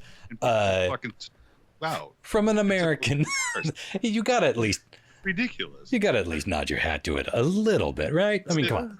Like, you can't just take over a land that doesn't belong to you. You can, as it turns out. In fact, there are laws in place that allow for such a thing if it's done in a certain way. Now, here's the thing that CHOP had going for it. Huh? That's what you're talking about, correct? It's like embassies? Like you're on American soil. No, I'm talking about full on, what's it called? Dissolution, not dissolution, but we can't go right now into Wenatchee, go take over the Wenatchee Center and call it fucking Ron's World, where we just paint all day. And if you guys want to try, I'm pretty wide open. Well, you can't because that's private property. But if it's public property, it's fucking Seattle. Wouldn't you rules think? are different. Am I wrong? Are we like? Is this well, like? Apparently, you're not because it didn't. Well, I don't know. I don't know if it's something that will ever happen. What the fuck is the word? Texas keeps talking about breaking away from the United States. What is that fucking word? Seceding. That's a thing. You can organize that and you can do that. Whether or not you can do it in a 6-block radius in the middle of Seattle, I don't know. And here's the thing. Even if you could, this was not the group. This was not the time and this was not the place to make that happen. Like I think a lot of people were rooting for, or at least entertaining, like, fuck, this is interesting. Let's see what happens. And it did kind of look like an interesting thing at first. But then almost immediately you started hearing people that lived in those neighborhoods saying, all right, enough is enough. Fireworks until 4 a.m. I got to get up in 2 hours to work. You guys are out here dancing in the streets. You're pissing on my fucking front door. You're stealing our cars. You're stealing my bikes. No cops are coming to do anything about it. Life was getting pretty hairy for people in that Capitol Hill neighborhood for a while. Now, some people supported it. A lot of people put cameras in their windows, like the Frosts, Jessica and Brandon Frost. That their window cams are famous footage. Some of these people, it's like the Zapruder film of the Seattle Black Lives Matter movement. But again, the Black Lives Matter movement denounced CHOP almost immediately. And continued to do so. The parents of the victims that died there were begging the cops. These are black families. They're begging the cops to come in and shut the fucking place down. People were being raped, or reporting being raped anyway, and nothing doing. They don't have a case. Like, all of these cases are kind of like in this sort of nebulous. So going back to your point, Lyle, I don't know. Nobody, name me one other murder that happened right out in open in front of 100 people where the cops don't really come and do much about it. And going back to the Jeep, by the time they showed up, people were like grabbing into the Jeep. They were like putting their hands on it. There was a dog kennel in the back. So people were like, oh my God, did a dog get shot? They were reached in. They saw that it was an empty kennel, but people were pawing around. This is my main point. And I'm not crying conspiracy theory. I'm just saying a lot of people are wondering what the fuck really happened here, because no one seems to know where the guns went. Now, they could have thrown them out and tried to get away, but they haven't been found. All of the windows in the Jeep were rolled up when they were trying to escape. That's a point of contention for a lot of people. It'd be pretty easy to roll. Weren't like fucking little dicks like we were when we were fucking 15, 14 years old and had just black cats and just threw out a bunch of fireworks. Well, see, that's the growing theory, even among a lot of the people that were there. A lot of people were like, I never saw a gun. I never saw flashes as they were driving around. I heard bangs. The other theory was they were joyriding, and some people that lived there were like, this is right after a shooting. You got to remember, they're ramped up. They're not trained personnel. So they were going shooting at the car. There's a lot of confusion here. It's also possible that 14 and 16, they sometimes murder. This is a very popular age for getting into a gang, by the way. Those are like the perfect age for getting into a gang. If you're going to try to prove yourself, that's when you want to do a drive-by. So this isn't impossible to imagine that there are young teenagers out there shooting up a very prominent place, looking for their infamy or looking for their initiation or revenge. Now, speaking of revenge, there's something else that happened in that very park earlier that day. Somebody had stolen somebody's iPhone while they were filming. There's been a lot of contention with people filming. Like, a lot of people in shop don't want anybody filming anything because it was getting ugly. And who would want that ugly footage getting out? It doesn't help their cause. So they were getting more and more aggressive about that. Somebody got their iPhone stolen. Well, that guy had his friend look into it, and he confronted the people that he thought stole the phone. Now, apparently, allegedly, those are the two kids that shot the place up. But again, nobody has the guns. Nobody has a real... The police showed up, and they're like... They did show up that night. A few of them did. They're like, we just want to look in the car. We want to investigate. And they were like, you guys have fucked this whole crime scene up. We're leaving. There's nothing. It's pointless. There's no gun. They did look around. They didn't find any guns. They didn't find... anything that would help them with the case. But what's interesting to me is that a lot of people in shop were like, what's going on here? What went on that night? And why don't we know who shot? Well, I think probably some of the insiders know. Well, obviously some of them knew. They knew who actually fired those fatal shots. The question is, will we ever know? Will there be a true investigation? Could there be a true investigation? So in that level, that's why at 5 a.m. this morning, the last time, I woke up in a weird place and was like, I can't quite go back to sleep. I'm just going to check Facebook. I saw that Converge Media went live and I was like, oh, fuck. They only go live if something's happened when it's that late. Or that early. They only go live when something's happening. And it was right when the police had moved like the first barricade back. And I was like, shit. And you heard people screaming, everybody get up. Everybody get up. It's going down. Man, that's fucked up. You got to watch this fucking footage because holy shit. We've talked a lot of shit about the cops lately. And I'm not trying to undo any of the shit that the cops have done. I think that a lot of what we said is totally fair. A lot of that hate and the rage that's happening right now is totally 100% fair. So I want to be clear, but I gotta admit, Watching this operation happen live was fucking amazing. And it was like a glimpse into what policing could be in the craziest circumstances. Because these groups had a plan for how to deal with when the cops inevitably showed up. And they've been telling them that they're coming in. But after this last shooting, they changed some of their perimeters, and they're like, we're just going to sneak in, start moving shit away. We know you guys will wake up slowly. We're going to be ready with 200 units. And they were ready. And they just calculatively came in. And from what I saw and from what was reported during that entire takeover, which, by the way, was about 15 minutes. It took 15 to 20 minutes for the entire block to be completely cleared out. And they had reclaimed the Eastern Precinct. In that entire melee, all I saw was one rubber bullet be fired, and it was bounced off the ground, and a couple of maces in faces. That was all I saw. And that's what the people on the ground reported. It's like, that's all we saw. And then they just calculatively and calmly, but firmly, pushed them back. And suddenly they had control. Same thing in Cal Anderson Park. You can watch this all unfold. Go to Converge Media. There's another group that got some amazing footage, there's no question, and that's called Concrete Reporting. Look up Concrete Reporting Seattle. They got some stuff too. I don't push them as much because they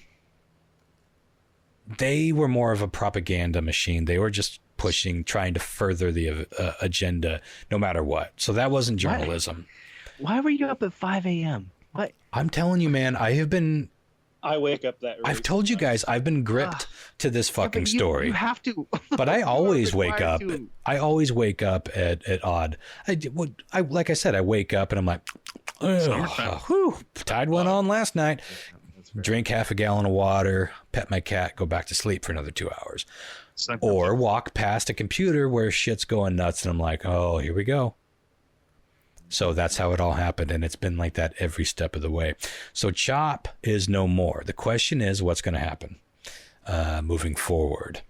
I didn't like it because they stole my fucking name. So my nickname. That's right. They did still. Mm-hmm. Well, speaking of Chopper, there was this rumor that a whole bunch of Trump supporting bikers were coming to tear it down. I think that was wishful thinking on the part of a certain sect. I don't think many people really, especially if you were paying any kinds of attention. This thing was falling apart from the second that first shooting happened. Yeah. It was night and day. The very next night, it was crickets in that place. It never recovered from that. Well, I was watching listening, I should say, to a lot of different shows, and they're all making fun of the place because it's like they wanted to make this borderless area, but the first thing they do is set up borders, which you would have to do. But like they wanted peaceful, so they got guns. Everything they were trying to do, they did the exact opposite to maintain it. 100% agree. And this is coming from somebody who was rooting for it and watched around the clock coverage and slowly started changing my mind on it. 100% agree. They were 100% running a fascist commune. There's no fucking way around it. They were pushing out people that were even hinting at presenting, like they were trying to edit people. They were trying to censor people. They were trying to push people out that they didn't agree with. They were trying to push the media out that they didn't agree with. They were muscling people. Guns were being pulled on people every fucking day just because of stupid arguments. Like you don't like what we're doing here. There's video of it. Converge got so many clips of people just pulling a gun. Like, well, fuck you, motherfucker. It's like, this is Wild West nothing. Up in here, bitch. It was. And like the Wild West, that was a playground for a certain type of individual. Mm-hmm. And those individuals found their way to CHOP. So who did these shootings? What were the motives? Were they involved with CHOP at all? Maybe, maybe not. But the point is, it was a perfect place for crime. And I promise you, these sexual assaults that happen out there are never going to be prosecuted. I don't know if these murders are going to be prosecuted. What drives me crazy is that the media is barely chasing down this last story. They're just moving on. And it's because this is tied to the Black Lives Matter movement. And there's this element for some of the media outlets, of course, that they don't want to appear to be insensitive to the movement. They don't want to appear to be a Fox News, if you will, where they're talking about this place as if it's a war zone. Let me tell you, my friends, I haven't been there. I was not there, but I watched, at this point, probably hundreds of hours of footage on this thing for the last month or 2 months. It became a fucking war zone. I couldn't, but the thing that baffled me, honestly, the thing that baffled me the most was that right after these fucking shootings, you still had these fucking hipsters like out walking their little poodles, their hands in their leather jackets, just like trying to act like, nah, we're not afraid of this. We're more evolved. We're not afraid of you. We're not afraid of anything that's going on here. Like, motherfuckers, you should be fucking afraid. Do you have any idea how many bullets have whizzed over the street that you're standing on right now 20 minutes ago? The fuck are you even doing? That was something that I've been reading a little bit about this most recent incident on the Penny Arcade forums. There's like a thread devoted to this, all this kind of stuff. And what one person brought up was that those types of rifles that they're firing, those bullets don't stop with cars. They continue to travel. They will go through your walls of your apartment, your house. You know what I mean? If that's what they're using, yeah. If it's the AR-15s, the 223s, 5.56, those things will go through a car into a fucking house and kill somebody in there, no problem. And if they're firing like 20 rounds, they're subsonic. Who knows where those things went? You know, it might be a 22 round, but the bullet, itself it's subsonic. It'll definitely go through walls and doors of cars, whatnot. Yep. Yeah. Well, I don't know any of that. All I know is hearing those shots ring out, and I'm sure that resonated just with you guys hearing the tinny little version of it through my iPhone as I played it over this. That was Capitol Hill. That's where you go to you find a good sushi and listen to some good records at, Fallout Records hasn't been there in forever, but it's just a neighborhood. There's a drone shot that Converge Media did. I'm going to keep plugging Converge because I fell in love with Omari. It's hard to not fall in love with Omari. And he's just a dude out there reporting, but he's ballsy. And he was antagonistic enough both toward the cops and the protesters. Like he's trying, what are you doing? Like when someone was doing something stupid, he called them the fuck out. And he was kind of fearless like that. And that's what I loved, is that he really did seem fair and balanced. I know that's a horrible term now because Fox News ruined it forever, but he really was. He was like, I'm not here to cause trouble. I'm not here to paint a picture. Very unlike Concrete Reporting, and very unlike all the other people that I saw doing constant streaming. They were there to tell a one-sided story. And The Stranger, the newspaper, The Stranger in Seattle, their office is right there at Ground Zero. Really? They didn't even mention the fucking last shooting for 2 days. And I was like, they just gave up on trying to report because things got bad. There was nothing really good to report. So they just started doing, okay, well, it's Pride Month, so here's the top best queer movies you can't find on Netflix, which I read, and it's a great list. I'm going to watch a few, but you can do that and still be ballsy enough to report. They wouldn't do it. This is what I started seeing happening, was people were afraid of, I don't know if they're afraid of looking racist, if they're afraid of looking anti-BLM, which again, the official Black Lives Matter movement denounced CHOP many times. This doesn't, look at most of the footage. It's a bunch of fucking white people half the time. Yeah. And the white people are acting more enraged than the black people that are there trying to get shit done. I, as a white person, find that offensive. I would hope and expect that the black people offended by that too. Like, you can't be angrier than we are for our cause. You can be allies, but calm down there, Johnny Camera Time. You know what I mean?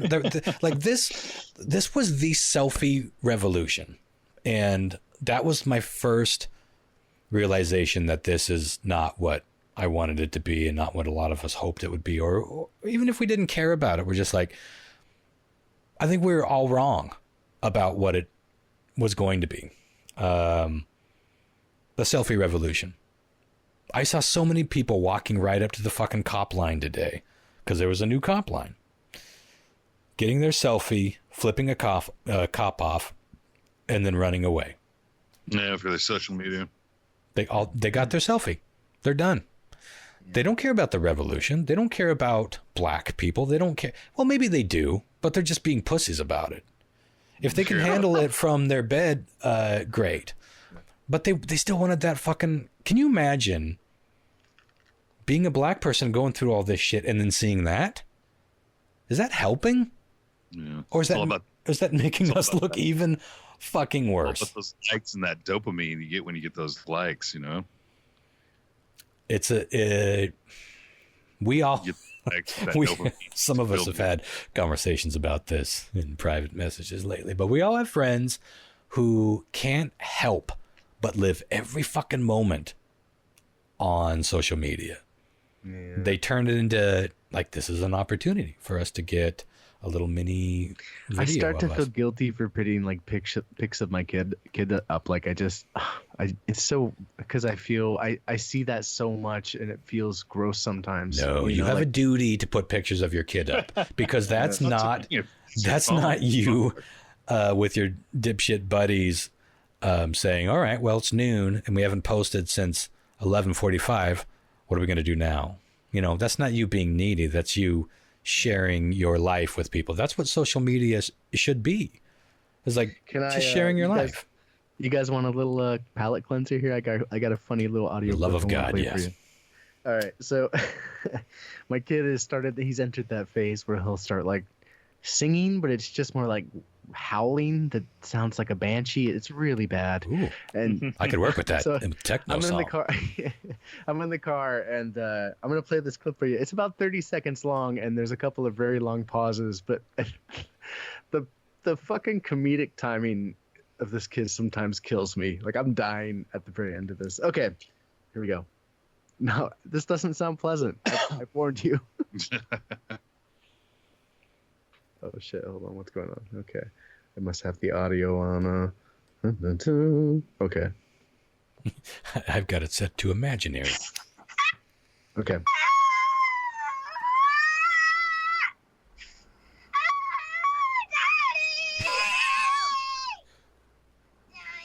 Yes, baby. What are you doing? I'm just listening to your lovely singing.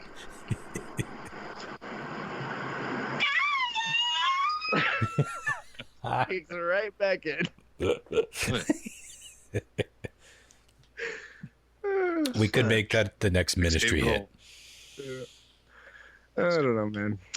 Fuck. Hey, are we? Can we? I have some stuff I wanted to talk about, and we. Did you have more you wanted to cover with Chop? No, I think that brings it square. It's a heavy story, and that chapter is over for now. And the group that moved on to protest, and it'll grow a little bit because of this initial kick from the press, but I don't think they're going to recover from the violence that happened at CHOP.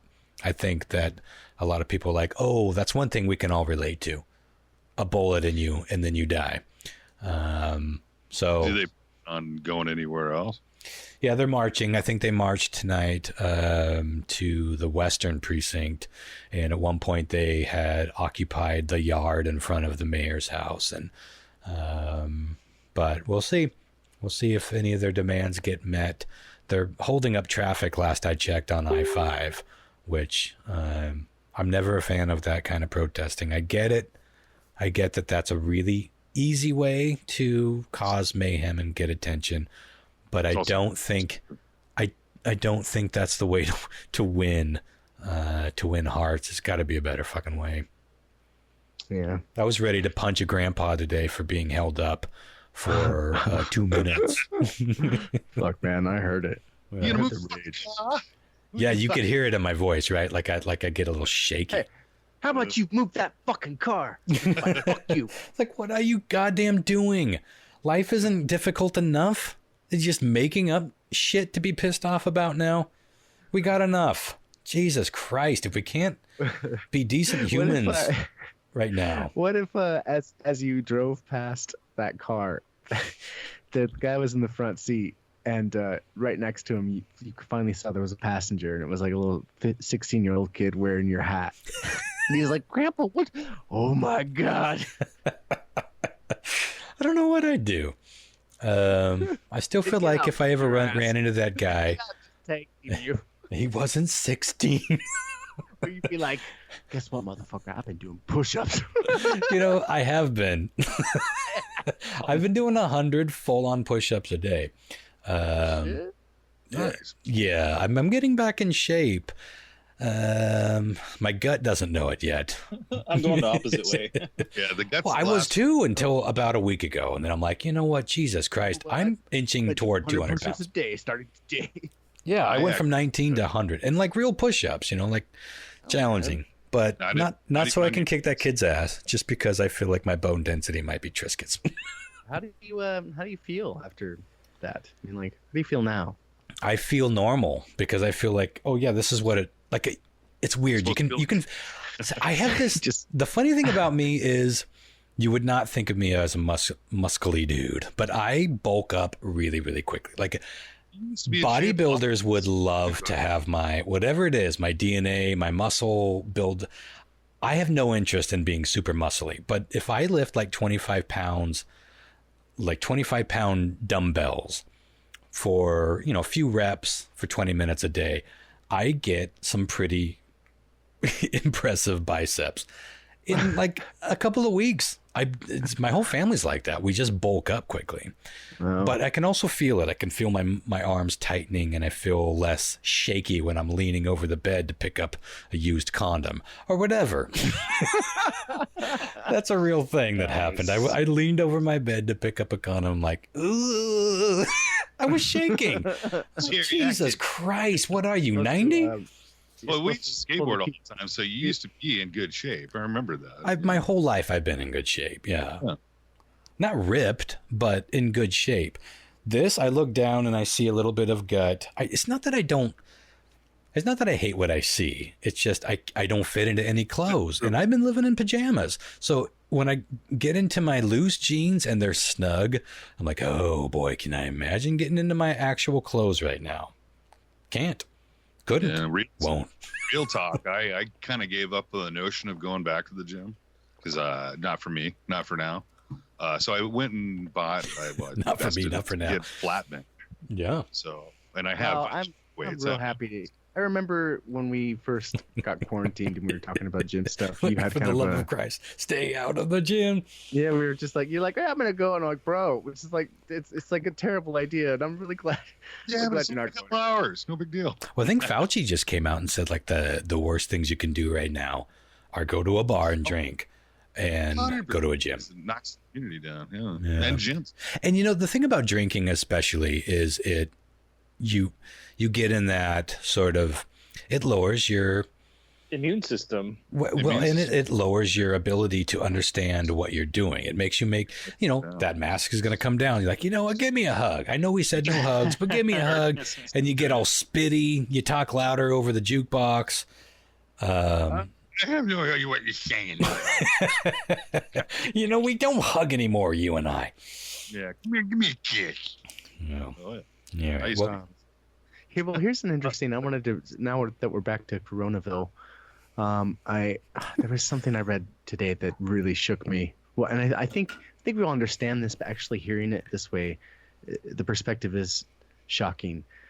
In the first 2 months for us, when the first 2 months we had coronavirus, we accumulated 48,000 cases.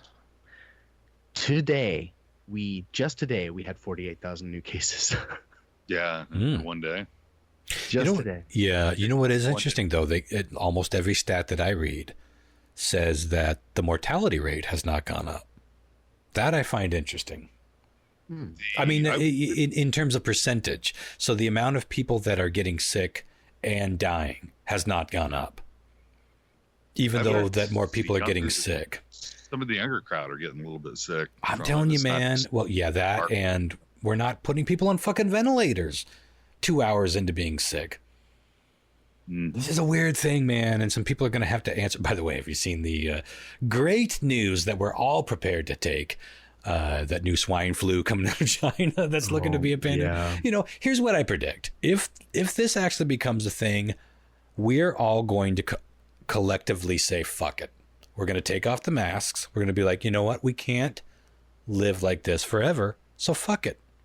Let's go back to normal. I promise you, this is what I'm going to do.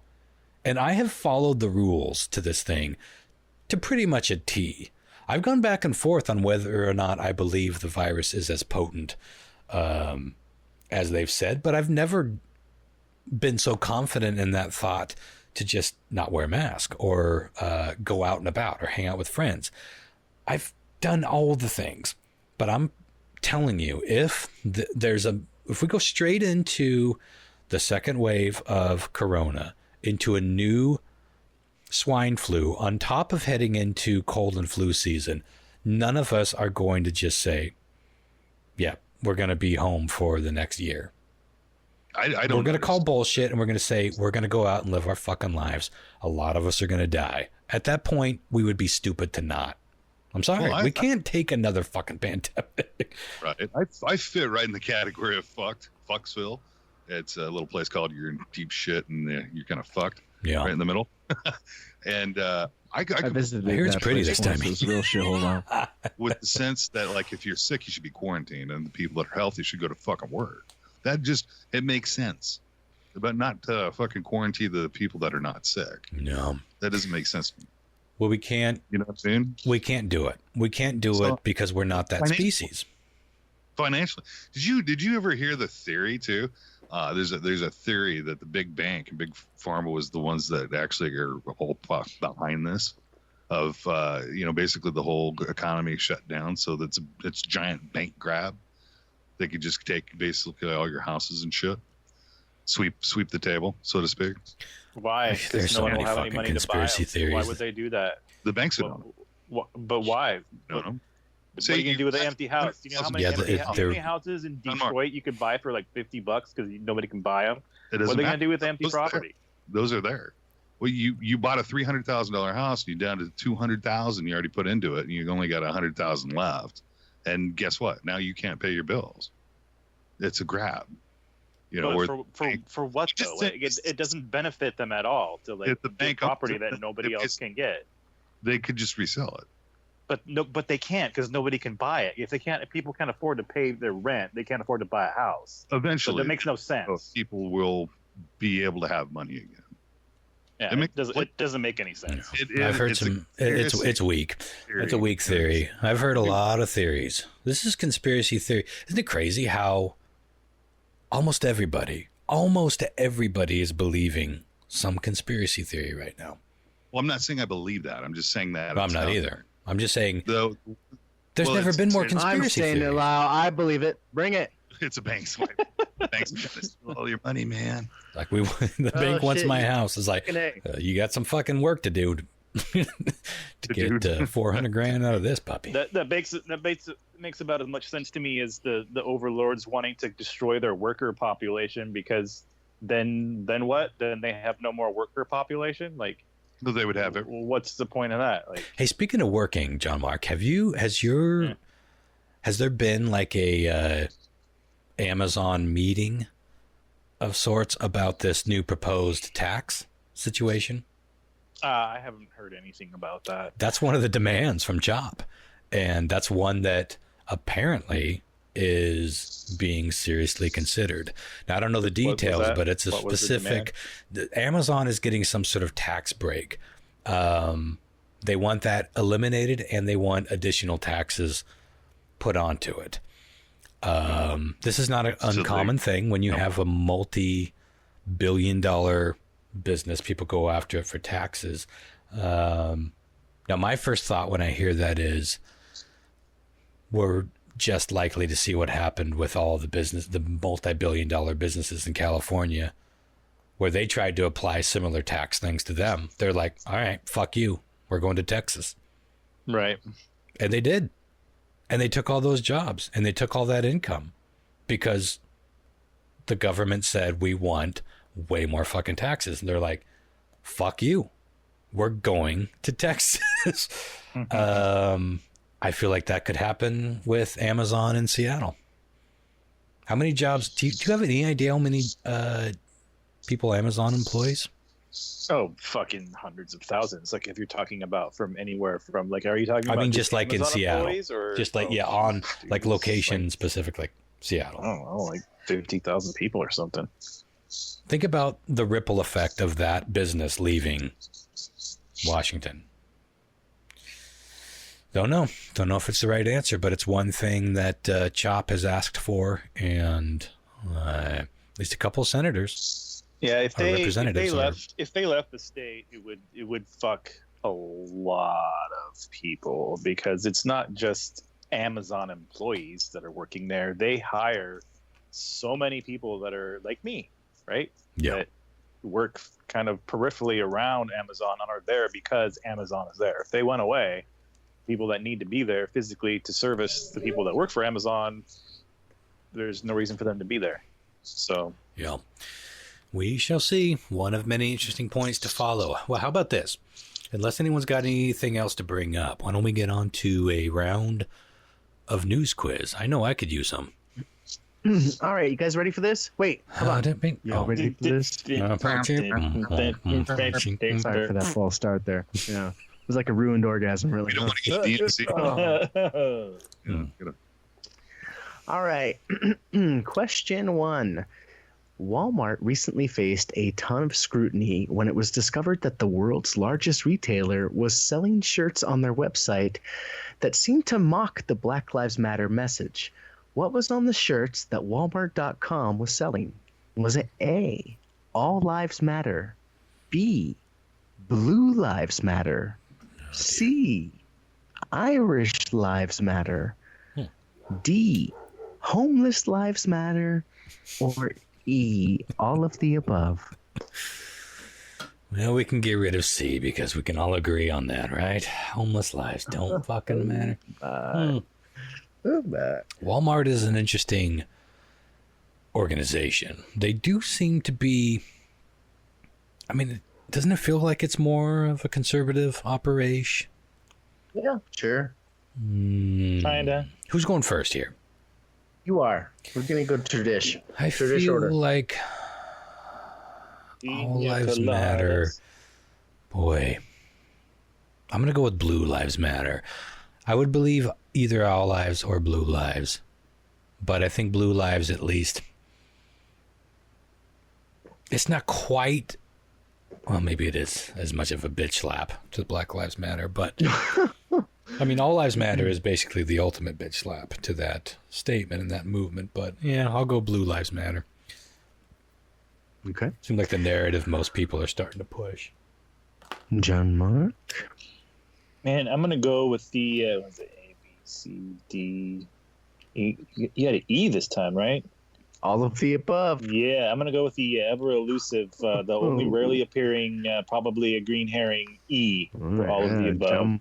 John Mark's dick swinging right now. Go through the answers real quick again.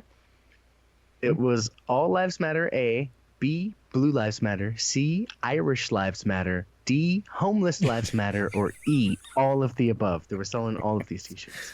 Homeless Lives Matter. All right. Those are all bad, to be fair. We all have more fun. Yeah. That one's really spoken to you, I can tell. We all live in Walmart, yeah. Rod, are you still there, buddy? Yeah. I should have put Cactus Lives Matter. God damn it. Yeah. Son of a bitch. Lyle, what do you got for me, baby? That's a tough one, man, because I think Walmart's kind of one of those things that, like, you get anything there. You know what I mean? You could get anything from socks to groceries to, which I roundabout, who gets groceries at Walmart?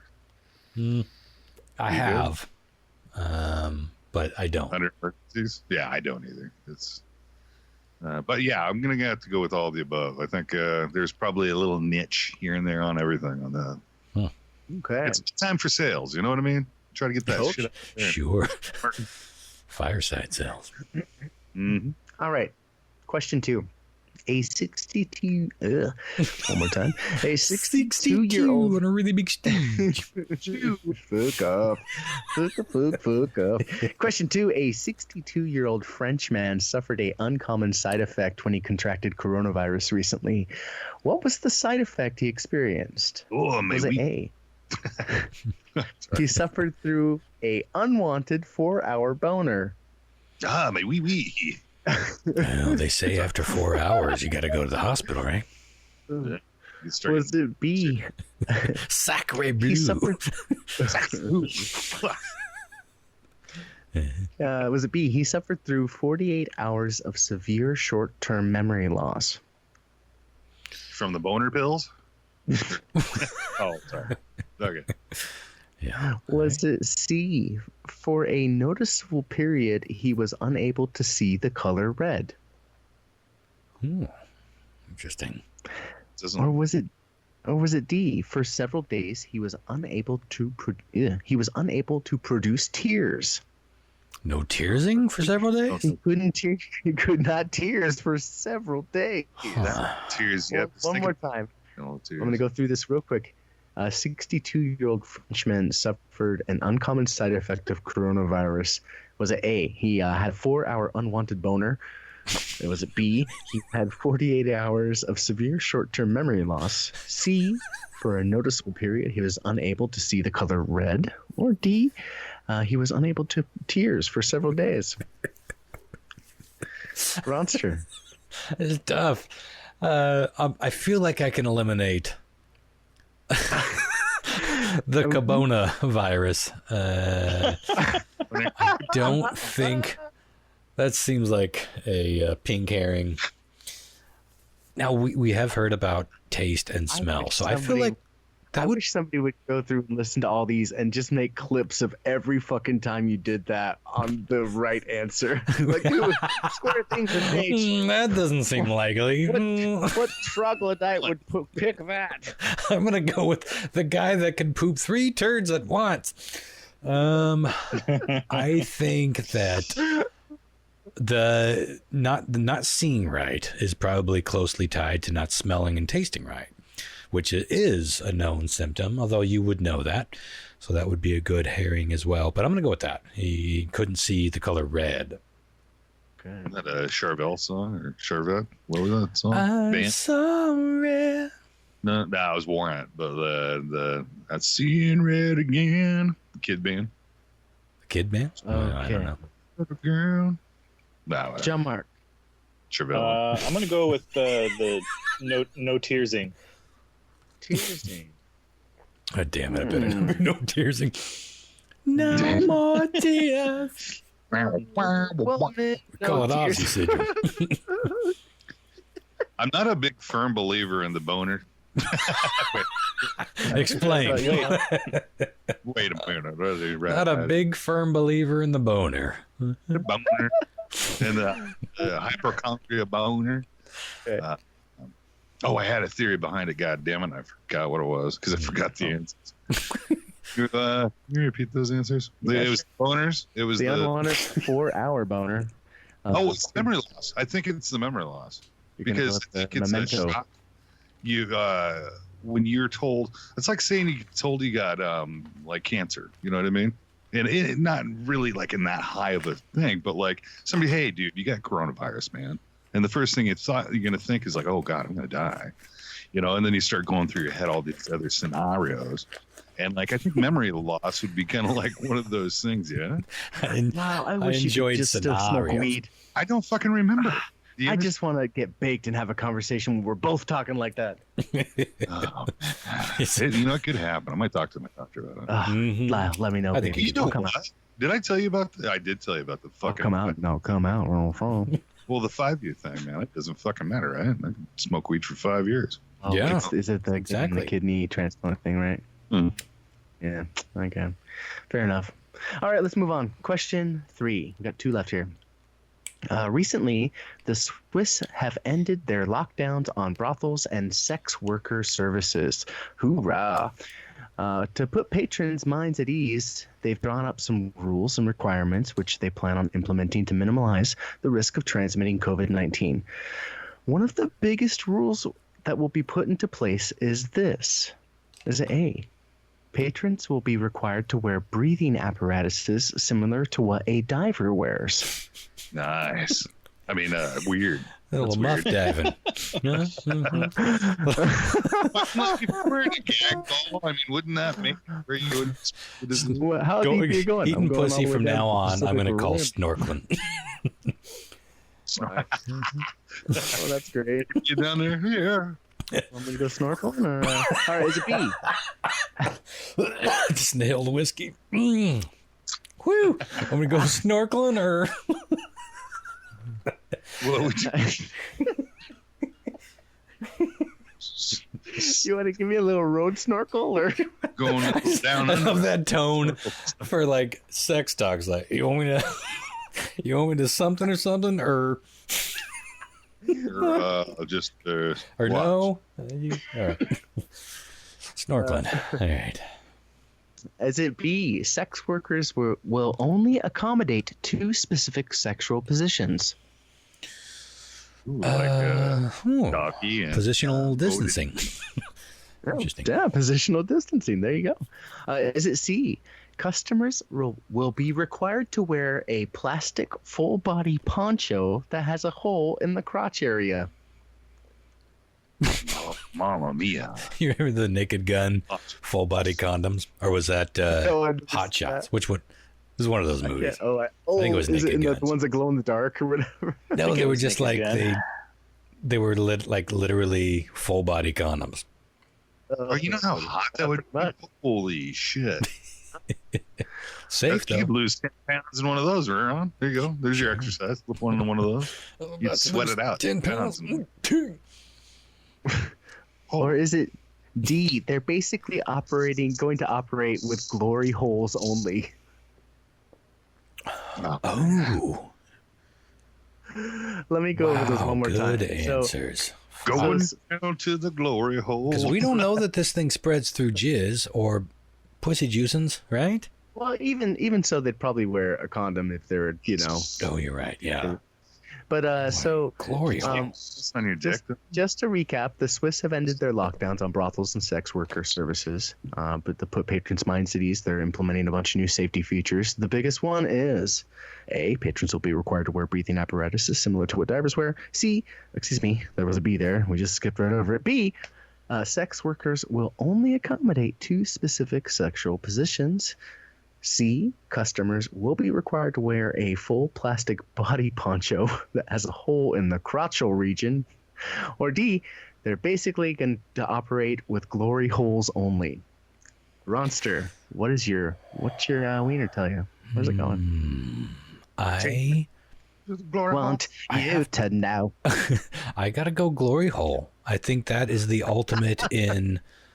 I mean, if you think about it, that's what we're doing at grocery stores now. We're handing the money over through these little slots under the plexiglass. That's where the action's happening. Everything else is protected.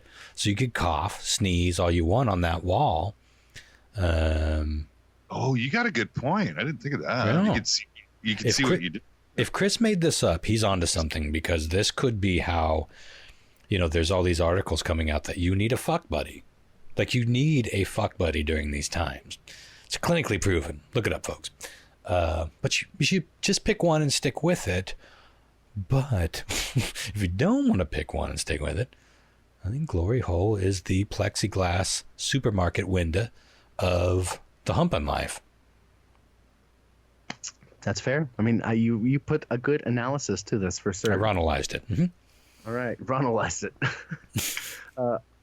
John Mark, before I get this answer, can you remind me what you went with for the unwanted side effect? Tearsing, no tearsing.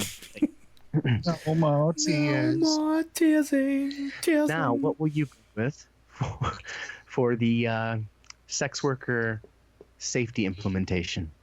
I want to say 2 specific positions.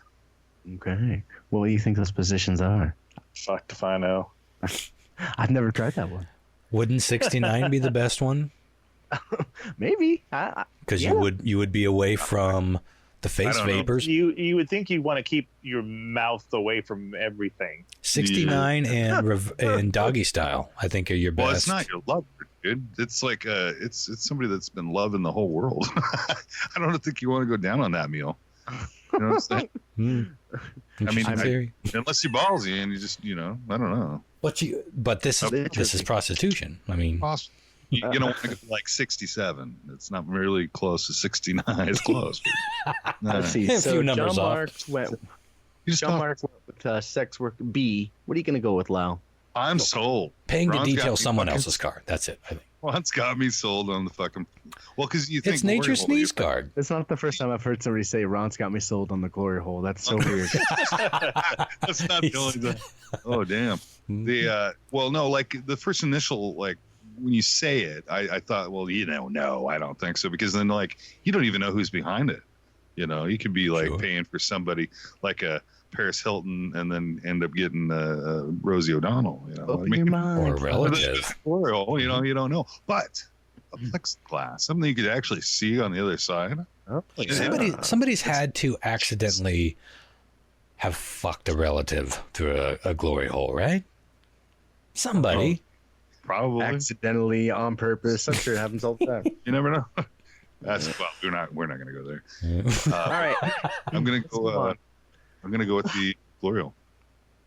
Fair enough, sir. Fair enough. You gentlemen are in luck because question 4 is a Florida Daily Dubs. Ding, ding, ding, ding, ding, ding, ding, ding, ding. Wow. See what I mean? Out of shape. Excuse me. Out of shape ball. Bless you. Yeah. Okay.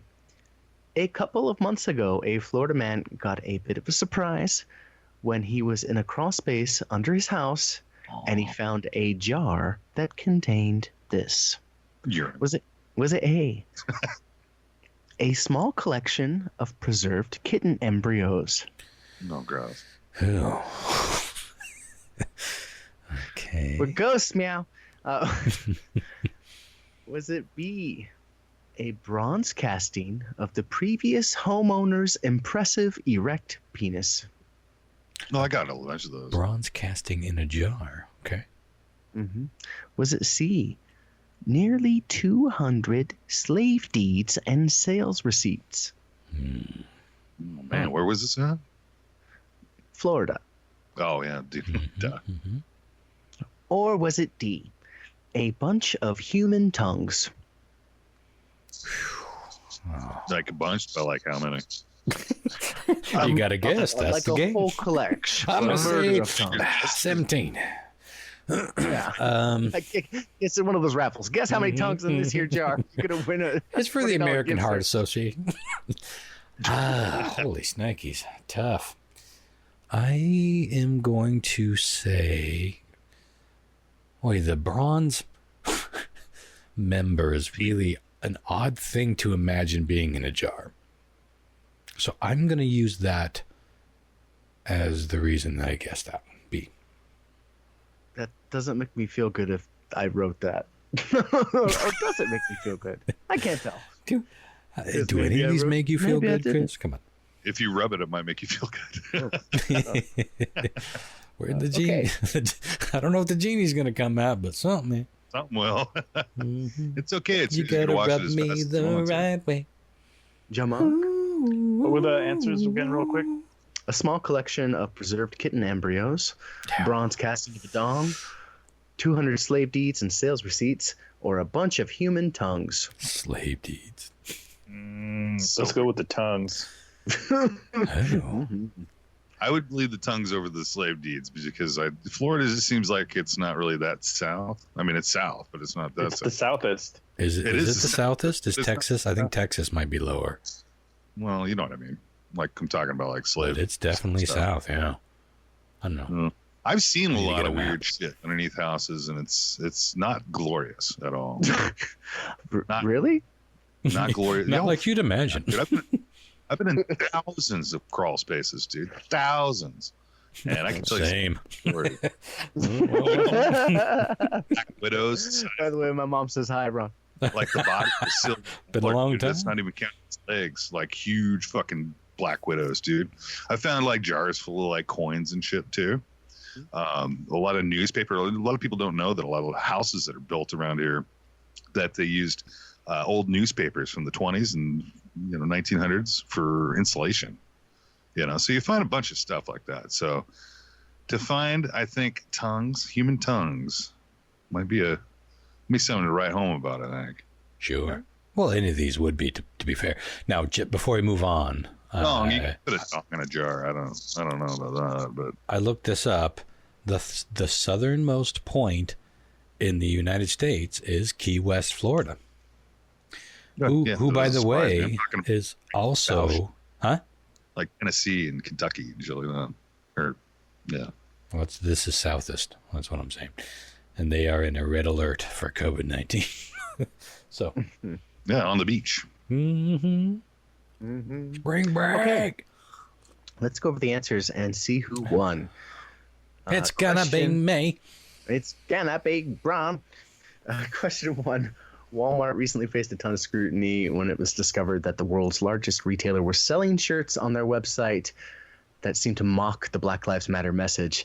The shirts that were on Walmart.com were indeed all of the above. They had All Lives Matter, Blue Lives Matter, Irish Lives Matter, and Homeless Lives Matter. It's gonna be them. It's gonna be them. Well, you gotta. John Mark okay, and Lau. to be honest, though, to be fair, I should say, good business decision. I guess I don't know Walmart's demographics. They're alienating the African Americans, I suppose, but everybody else is got a piece of the pie. Yeah, for sure. Seems like a pie to avoid baking altogether. Like, if it wasn't Walmart, I'd say that's disappointing, but it's just like, it's Walmart. That's what I'm saying. It's like should have went all of the above. Question 2. A 62-year-old French man suffered an uncommon side effect when he contracted coronavirus recently. And the answer that we were looking for here was he suffered through a unwanted 4-hour boner. Damn it. I'm definitely not winning. The medical reasoning behind this, here I have a little more on that. Unidentified 62-year-old man from France suffered the painful condition while receiving care in hospital for severe coronavirus.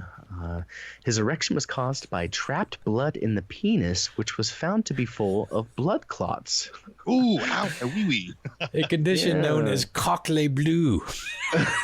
No, you didn't. Oh, no, you did. Oh, 4 hours. Not even a fun boner. Like COVID, COVID like boner. this. Not even a fun boner. We've all had bad boners, but like, can we just make the best of it? Website called peoplehadbadboners.com. I'd be like, bad boner. And just make this, We've all had bad boners. Like, what a dumb question. What a dumb answer. Wrong. What do you mean we've all had bad boners? I know, like you had a boner when you're not supposed to be having a bad boner. Sure. Bad boner day, Yeah, I suppose that. Bad boners. There are no bad boners. Oh, yes, there are. Yeah, good point. There are bad boners. Like, go down. Come on. Listen, John Mark's grunting. It's time to move on.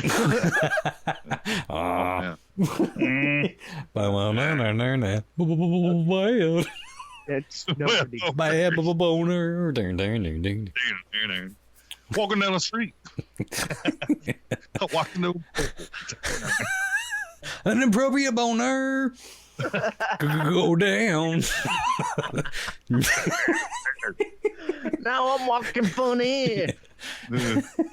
Go down. Okay. Moving on. Right.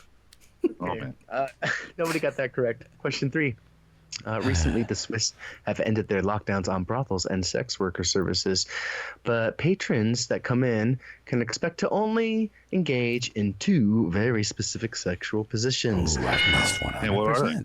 And they are doggy style and reverse cowgirl. Oh, reverse. I almost said reverse cowgirl before Doggy style. That's what I'm I was surprised think- 69. that's what Although I guess I was thinking that makes sense though. Yeah. 69 isn't technically sex. So John Mark got that correct. damn. Question. What's the fucking score at this point? 1-0.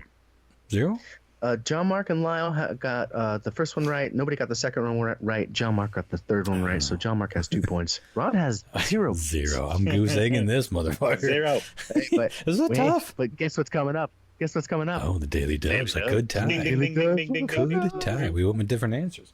A couple of months ago, a Florida man got a bit of a surprise when he was in the crawl space under the house he purchased, and he found a jar that contained a bunch of human tongues.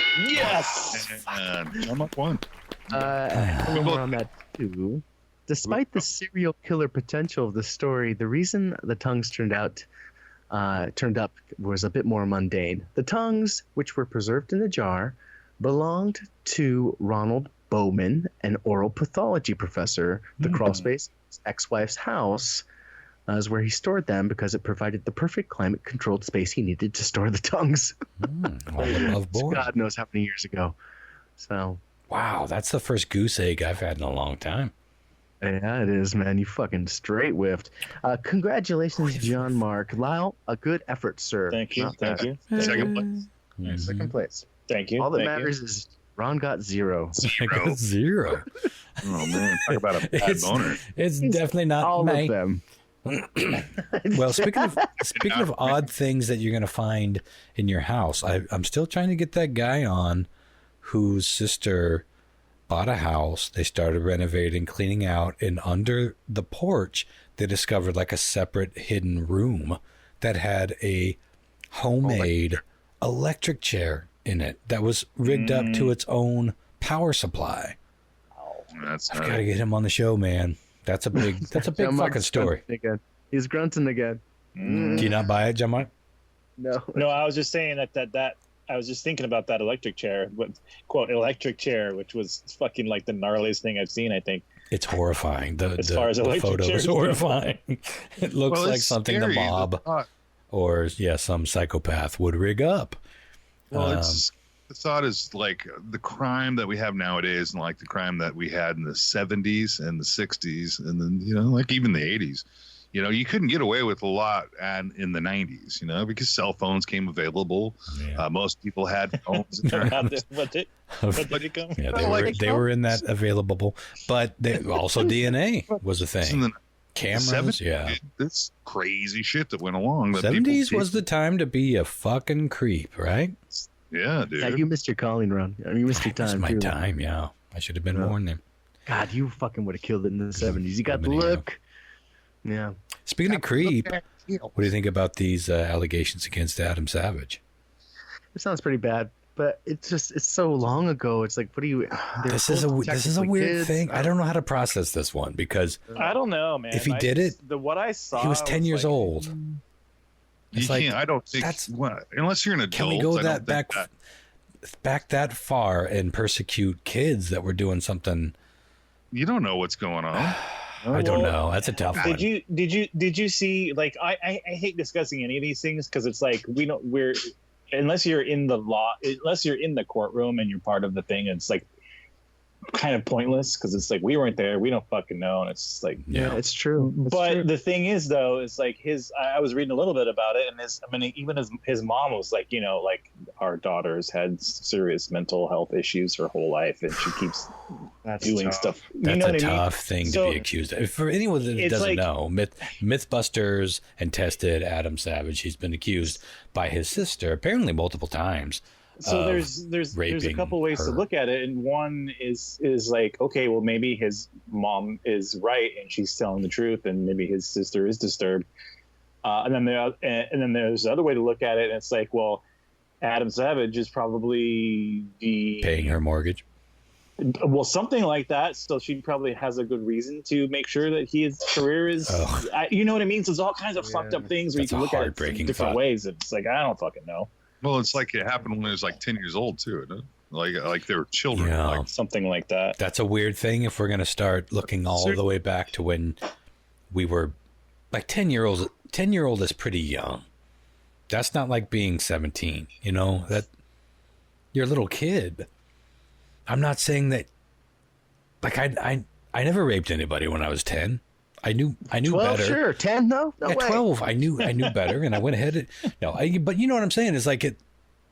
I feel like at 10, I don't know. I grabbed a girl's boob when she was sleeping once when I was like 7. I might have pulled. I did that. Is that going to come back and haunt me? Should it? I don't know. Felt bad about it. Yeah, that's a weird one, man. Because when we're kids, we are so fucked up. We don't know what's going on when we got all these hormones. We got all these weird things. I don't know. I don't want to even. There's I guess a I law. don't want to go down it like I'm already defending it. Structured for that, stating that they're just juveniles. I mean, they're just kids. Yeah, your record gets erased. Well, that's true. Like, wouldn't that be? How could he be charged? Or he can't. He's a juvenile. Well, wait a minute though. Murder. A youth can get charged as an adult. Is rape the same way? I don't think that they can do it like 50 or 40 something years after the fact, though. Is there a statute of limitations for rape? Have we talked about this? I think so. I wonder if it's state by state. There is a statute. This now is going to be all about whether he should be canceled or not. I mean, I don't know what they can do legally in a situation like this where it would be that old. I don't know. Our society, man. I don't like where we're at right now with that cancel culture. It's dangerous and it's weird and it's sad and it's unnecessary because we can't just feel bad about a headline and then act accordingly. Yeah. People's lives are being destroyed by accusations. That's the real thing too. I mean, that could completely destroy his career and never get a job again. You know what I mean? And for anyone who doesn't know, you might think that his career has been dwindling ever since the end of Mythbusters. Not so at all. Adam Savage is tested.com is They talk about movie props. They do DIY builds for certain things. It's a really cool YouTube channel, and he has a huge following. I just want to specify, and I want to make this perfectly clear that we are not saying, "Oh, poor Adam Savage, oh, his career." We're not saying that. We're just discussing what the possible outcomes could be were he to be definitely found guilty of this. We're not saying, "Oh, that's a shame." We're not saying, "Oh, that's a shame, his career." That's not what we're saying, people. That's what we're saying. No, we don't know. We don't know anything. But it's an interesting question to say, okay, what if he did this? From the accusation says that it happened several times over a few years, which ended at 10 years old. How do we handle that? What if it were true? What if Adam Sandler was a confused child and he did some weird Adam Sandler, Jesus. Adam Savage. Oh,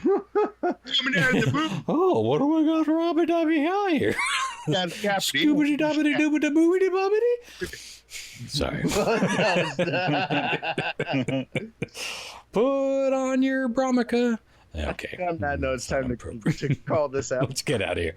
But you know what I'm saying? Think about that. It's a weird thing if we're going to start persecuting people from what they did as a very, very young child because we are insane. I don't know. A friend of mine that's tough. Worked with, and he grew up with a family of boys, and he was forced by his elder brother to do oral things, and it scarred the fucking guy. Yeah, that's the thing.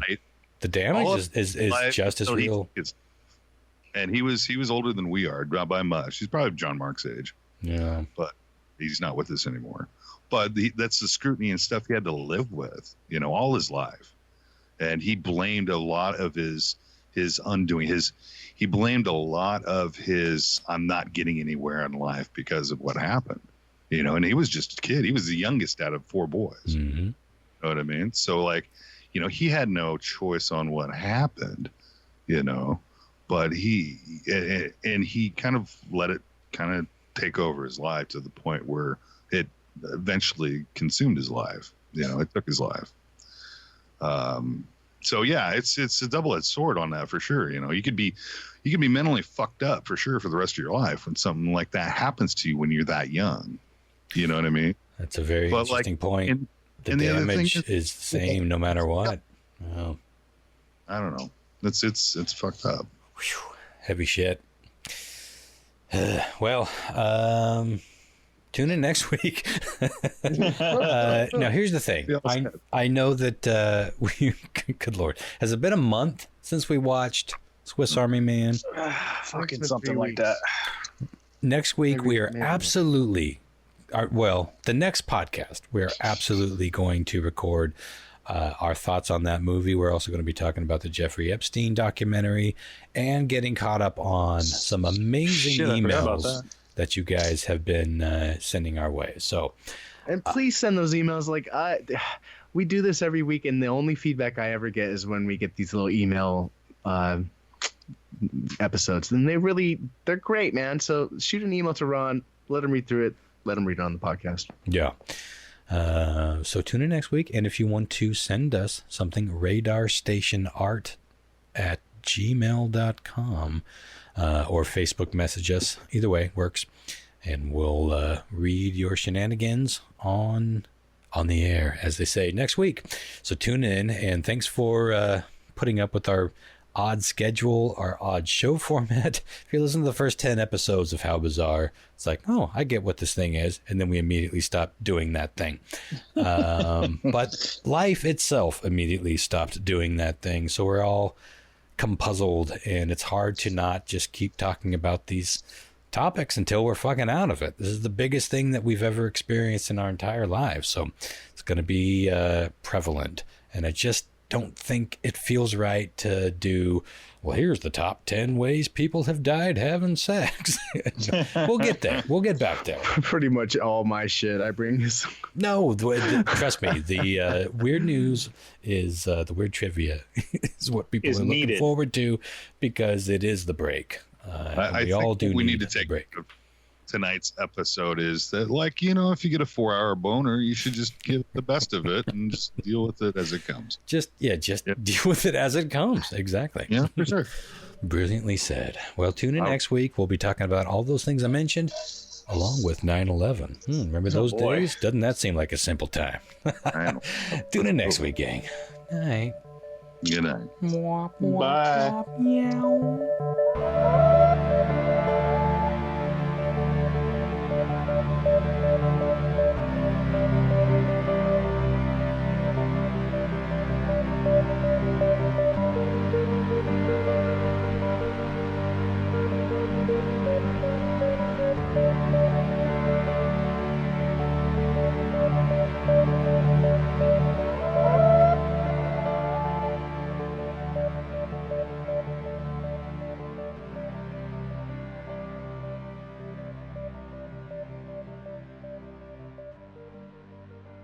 I'm not a big firm believer in the boner